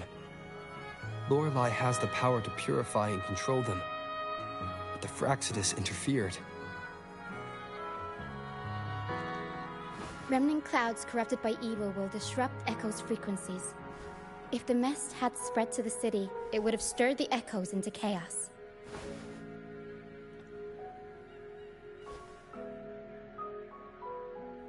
We are lucky that you and Zani, along with that acolyte, awakened Lorelei in time. You prevented the mist from spreading and averted the wave-worn. The Fraxidus must still be licking their wounds. At that time, the entire city was shrouded in mist. Ghosts roamed the streets. A dragon roared from the sky, and a sea behemoth raged, summoning towering waves. Do any clues come to mind? The Montelli traders used Lycoris in experiments to turn echoes back into tacit discords. If they were successful, the ghosts seen 10 years ago may have also been created this way. Ghost is just a dramatic name given by the Ragganese for tacit discords. They look nearly identical to echoes, especially in the mist.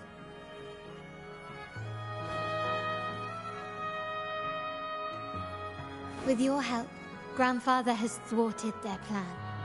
No corrupted echoes will appear at this year's carnival.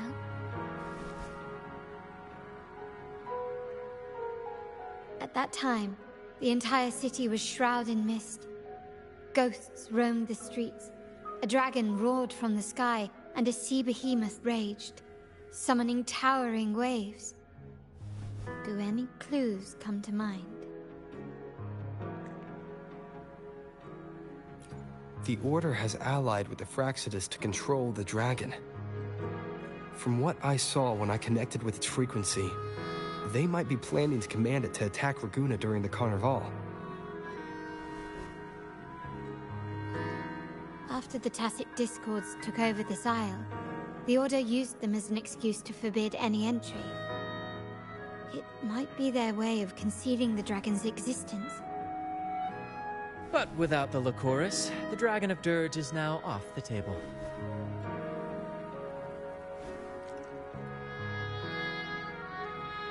At that time, the entire city was shrouded in mist. Ghosts roamed the streets. A dragon roared from the sky, and a sea behemoth raged, summoned... The remnant clouds spreading, experiments to turn echoes, and the dragon's manipulation. The Order plans to recreate these disasters at this year's ceremony.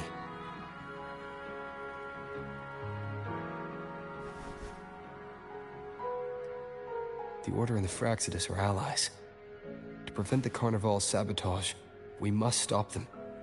But what is their motive?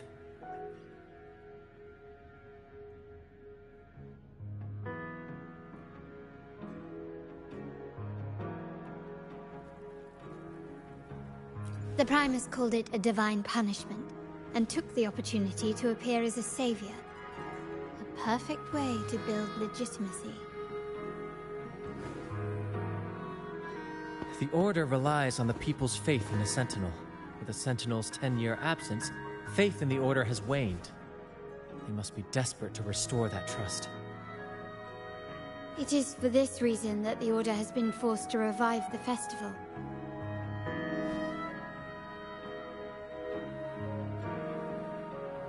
Let's consider the implications. If the Carnival proceeds unhindered, how would it affect the Order?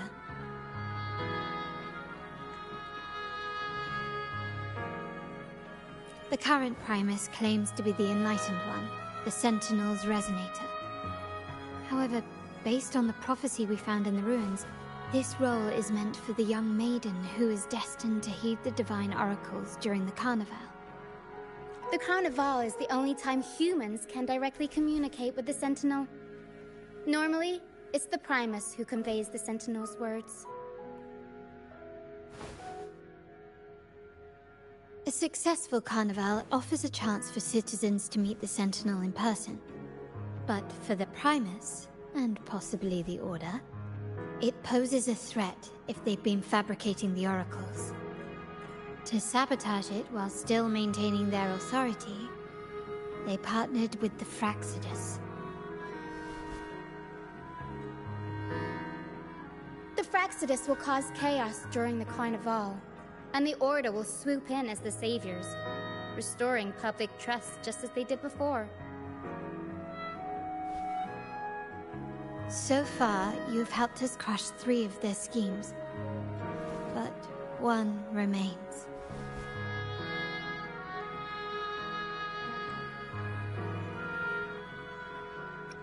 We have evidence that the Cetus is being manipulated, and the Fraccidus are setting up their final plan.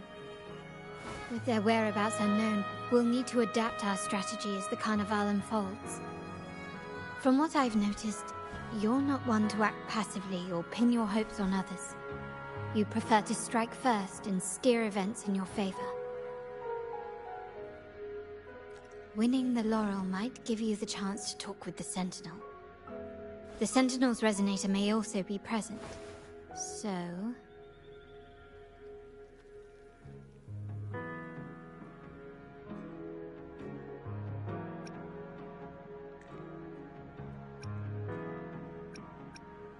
Our aim has always been clear: to restore the Carnival to its former glory with a performance for the ages.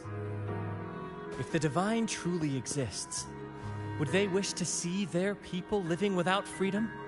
Or witness a festival twisted into a tool for tyrants? If we win the laurel, we'll show that such punishment is absurd. But if that's truly their design, we shall break those divine shackles ourselves. Whether divinity exists or not, we will fight for Raguna's freedom, where everyone has the right to live and pursue a future of their own choosing. The Montellis share this vision. Only in a free society can a fair and open market thrive.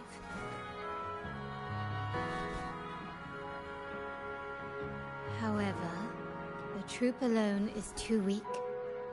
The family is under close watch and our enemy hides in the shadows. We need your strength to find our way forward.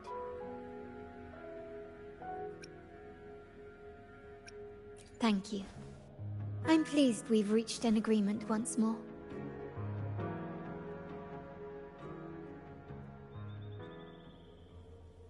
All right.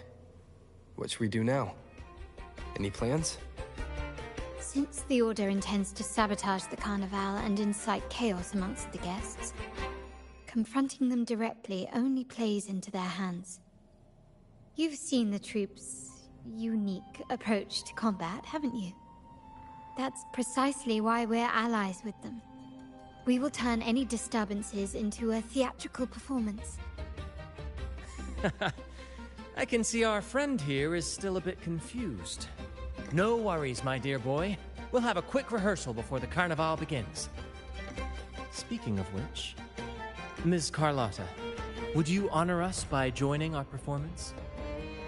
Me? I do have some stage experience, though I must confess I may be a bit out of practice.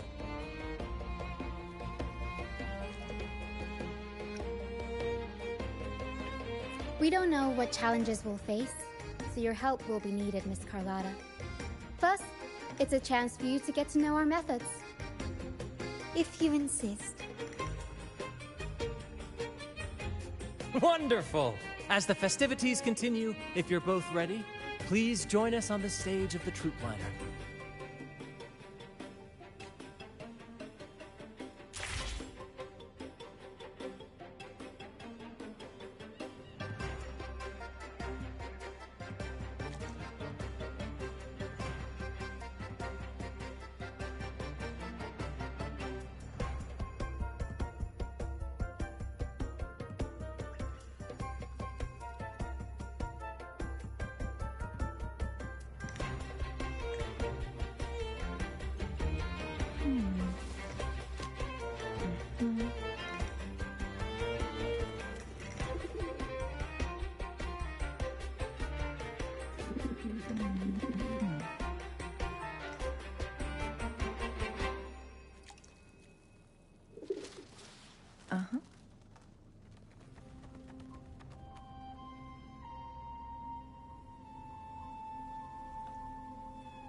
The moment at hand, this very moment, is the best of our lives.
The moment at hand, this very moment, is the best of our lives.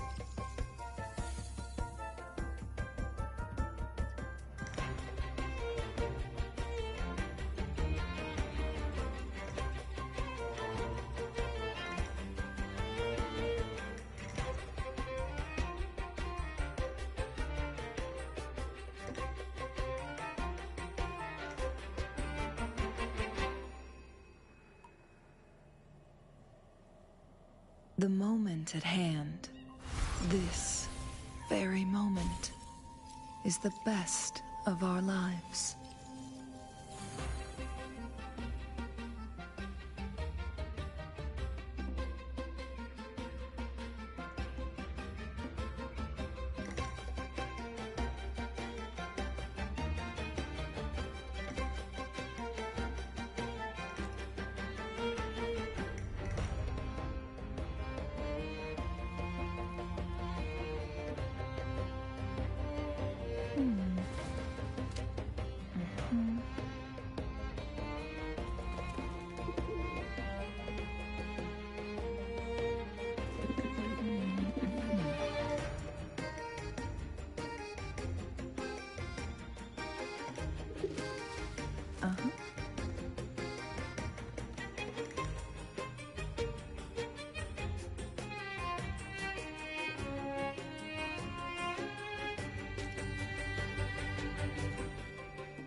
Our rehearsals are rather straightforward. No scripts, just pure intuition and our senses guiding us. That's what makes Commedia Improviso truly come alive.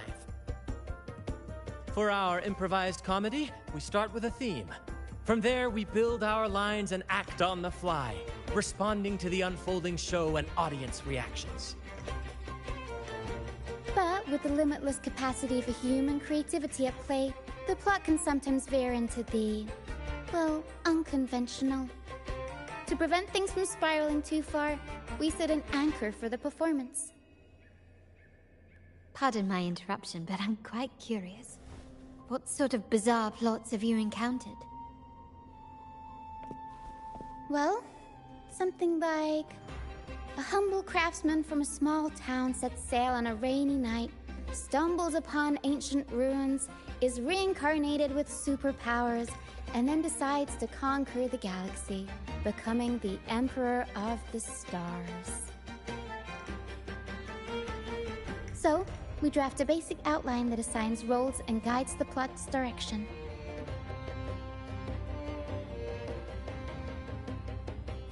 And this time, our outline is: a kingdom is attacked, monsters run rampant, and the Demon King has kidnapped the Holy Maiden. A few brave heroes accept the minister's quest to defeat the Demon King and rescue her.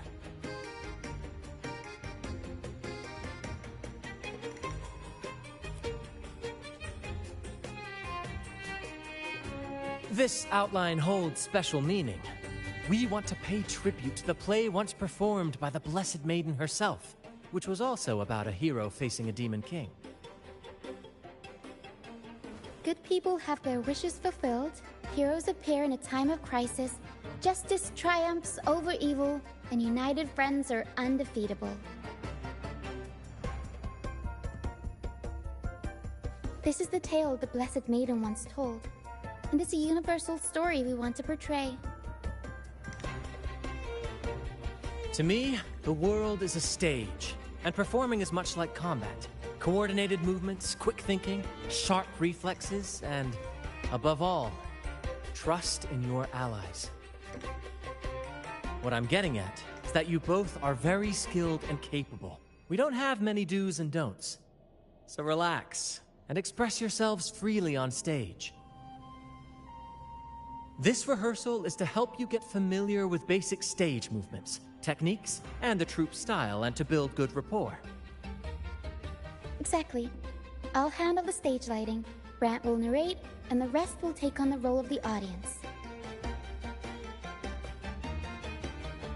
If you're ready, let's begin. Everyone, a big round of applause to welcome the Rover and Miss Carlotta on stage!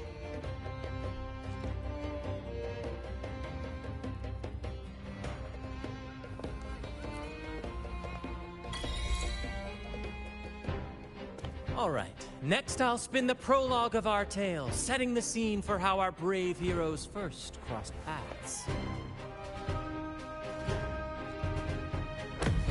Once upon a time, a hero roamed the world. Undaunted by the lack of a divine vessel, he embarked on a perilous journey across tempestuous seas. Alone in the dark, a young girl of untethered spirit soared against towering barriers with wings of defiance. The winds of fate brought them together.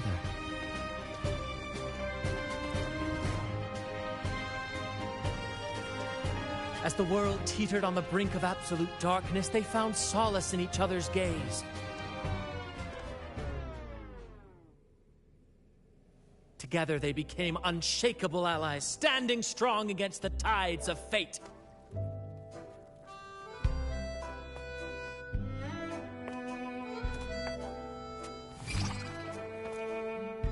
Even if light were to fade from the world and the stars cease to shine, they would still blaze like the sun forever.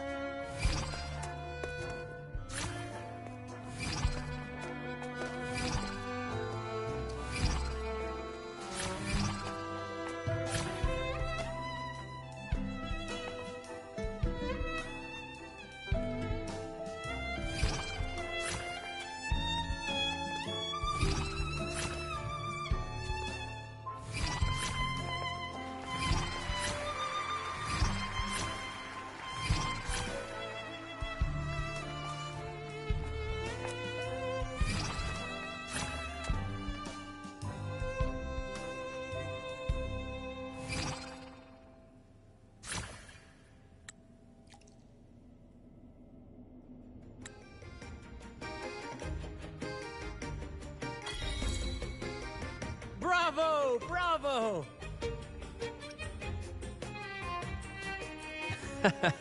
Seeing your chemistry, I decided to take a little creative liberty with the story. Anyway, it didn't stray too far from the outline, right? The thrill of improvisation is in its unpredictability. There's always a rush of excitement with every twist and turn. Your movements were seamless, elegant, and powerful. I'm confident you'll shine at the Carnival. Thank you.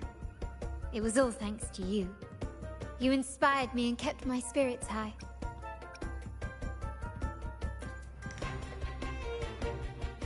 You'll master it in no time, I'm sure. All right, that's enough for today. Let's save the grand reveal for the Carnival. Oh, and speaking of which, there's still something we need to prepare for you, isn't there? You mean the essential item for the Carnival performance? Don't worry. I've taken care of everything. Oh, so it's handled then. I can't wait to see it.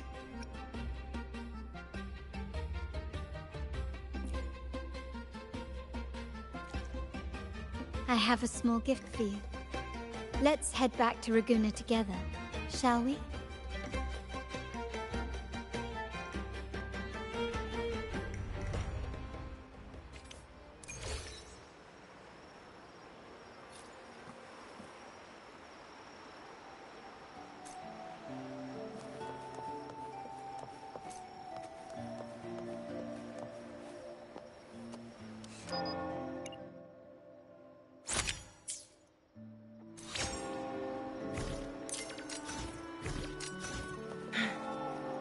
Please, follow me.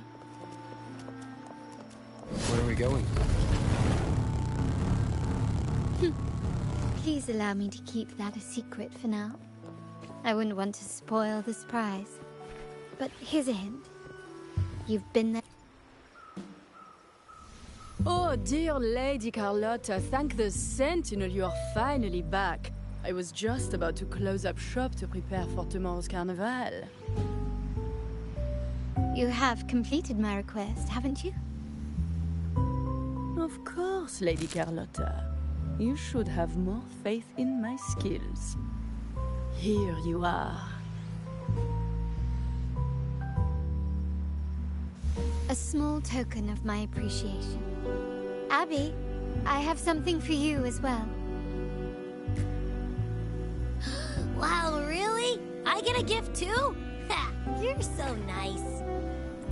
Ah, so that's why Lady Carlotta was so insistent on using only the finest materials and meticulous craftsmanship for this piece.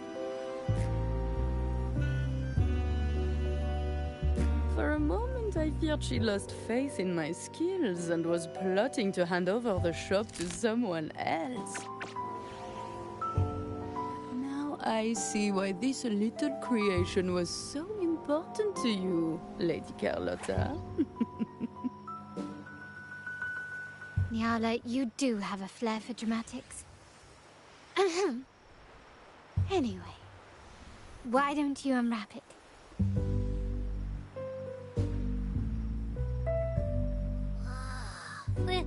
This is...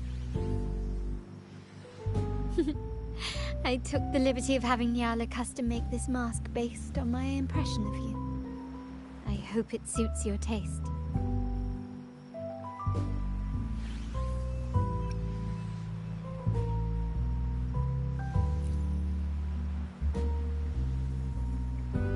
The Montelli family shares its wealth and opportunities freely, but I see your stage lying beyond the cutthroat games of power and fortune, towards a world that's far more boundless and free. The Carnival is a splendid reverie, and the mask is its passport. May it help you navigate the Carnival with ease, and let you enjoy it to your heart's content. We will, for sure. May I take a bit more of your time? Walk with me through Raguna tonight. I have some additional information to share with you.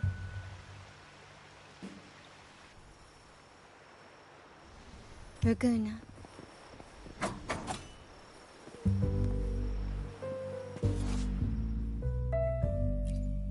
The sapphire that crowns love.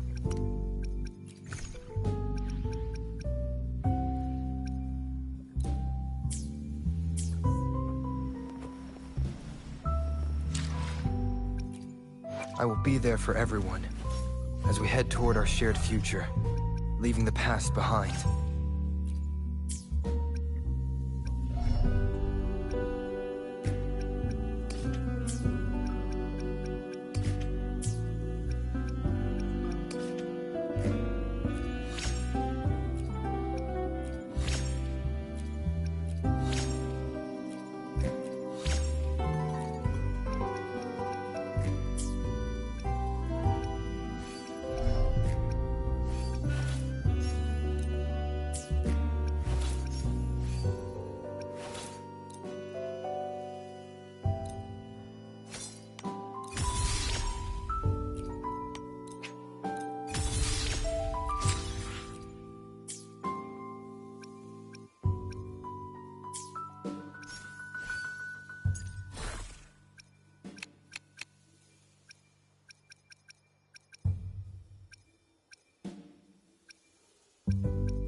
I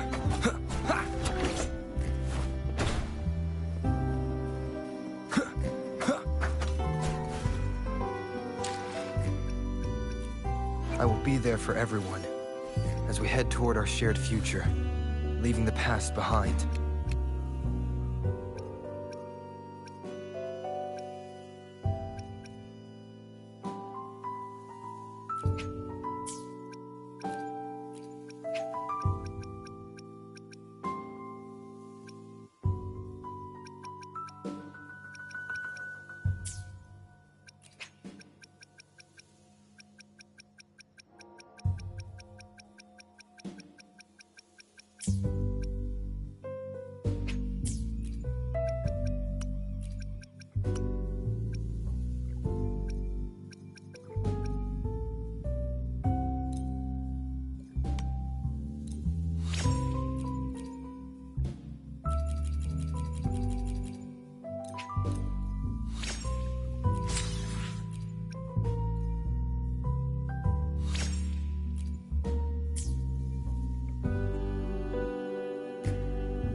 There was a time when the currents swept us into the jaws of uncharted waters, where relentless storms and voracious waves awaited. But after weathering such trials, they revealed to us a hidden gem: the shores themselves. My family has always been drawn to the thrill of a new voyage. One stormy night, fate decided to play a hand. What we discovered there on that island, the technology and novel ideas, was nothing short of a blessing in disguise. Exactly. When we heard the Blackshores were hunting for a legitimate entry into Raguna, I thought, why not bring them into our little venture? Hence the invitation.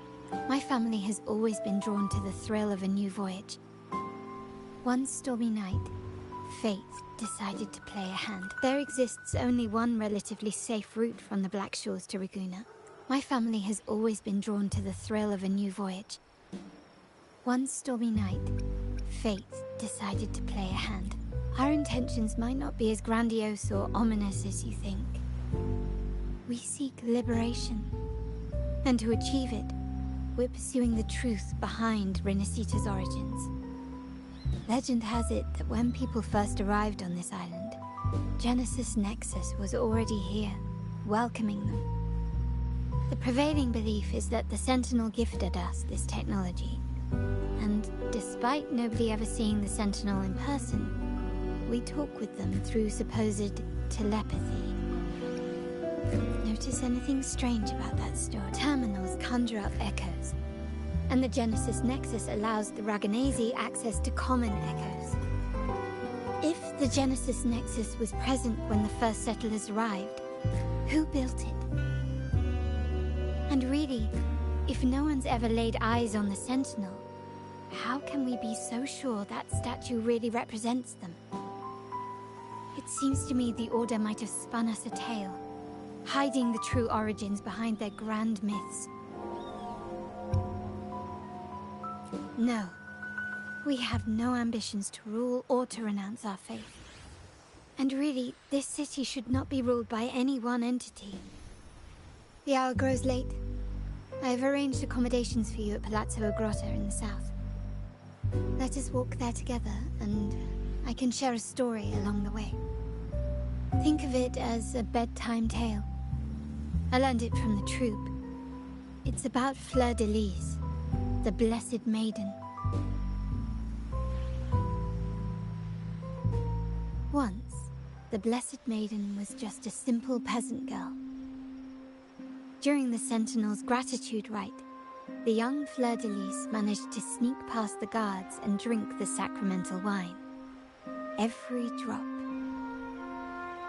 Perhaps it was the intoxicating wine in Eggletown, or simply her lack of experience with spirits. But she soon found herself quite drunk. Swaying on her feet, she ascended the ceremony's grand platform, lifted her threadbare dress, and began a rather ungainly dance. Seizing the sacred horn, she played a carefree folk tune, dodging the guards and weaving through the crowd with surprising agility. Remarkably, the crowd, as if drawn by an unseen force, followed her lead, transforming the solemn ceremony into a wild parade of cheers and revelry. Naturally, the Order was less than pleased. The Pilgrim's Sale did not yet exist, so Fleur-de-Lis faced 3 days of confinement. During that time, she used her prison walls as a canvas. That unforgettable day of disordered revelry left a lasting mark on all who witnessed it. Is it not remarkable? A rebellious girl, chosen by the Sentinel to become the Blessed Maiden. If the Sentinel indeed permitted such a girl to serve as their spokesperson, it suggests that all this joyous revelry is not something they disdain. Perhaps they too enjoy poetry, painting, tears, laughter, romantic tales of knights, and dancing amidst crowds, much like ourselves.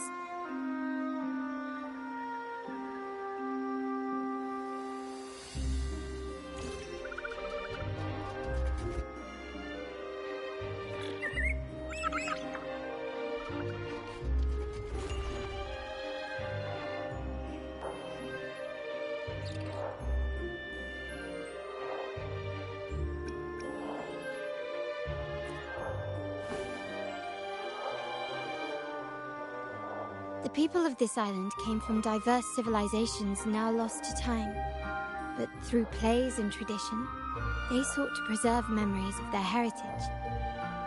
In the past, while the clash of cultures led to conflict, the Ragganese united through faith, restoring balance even if precarious. To maintain this unity, we've always needed both a sentinel and a play based on a shared legend that gives us roles. Yet this play has endured for so long that we've become defined by our roles. Noble, commoner, believer, merchant. What was meant to unite us now stifles us.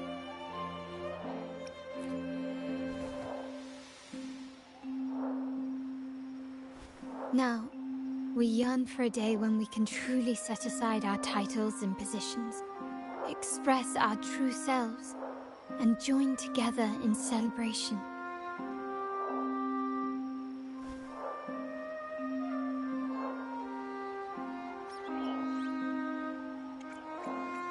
Yes, born from hope and idealism, it reminds the Ragganese of our initial vision of equality and freedom. It also affirms our true worth. While the Order's true intentions remain unclear, we are certain their influence has already eroded the very foundations of our society. People revere the divine figure the Order has constructed, yet they also live in fear of punishment.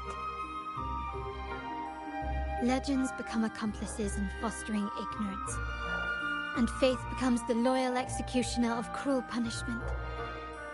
An invisible cage has trapped us all. Speaking of freedom within a cage is absurd. Fear and ignorance are our foremost enemies.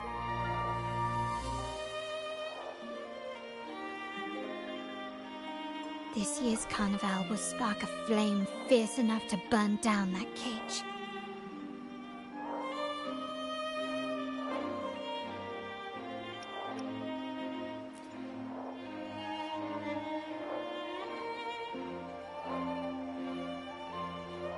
Rest well. And tomorrow, we shall take the stage together at the carnival.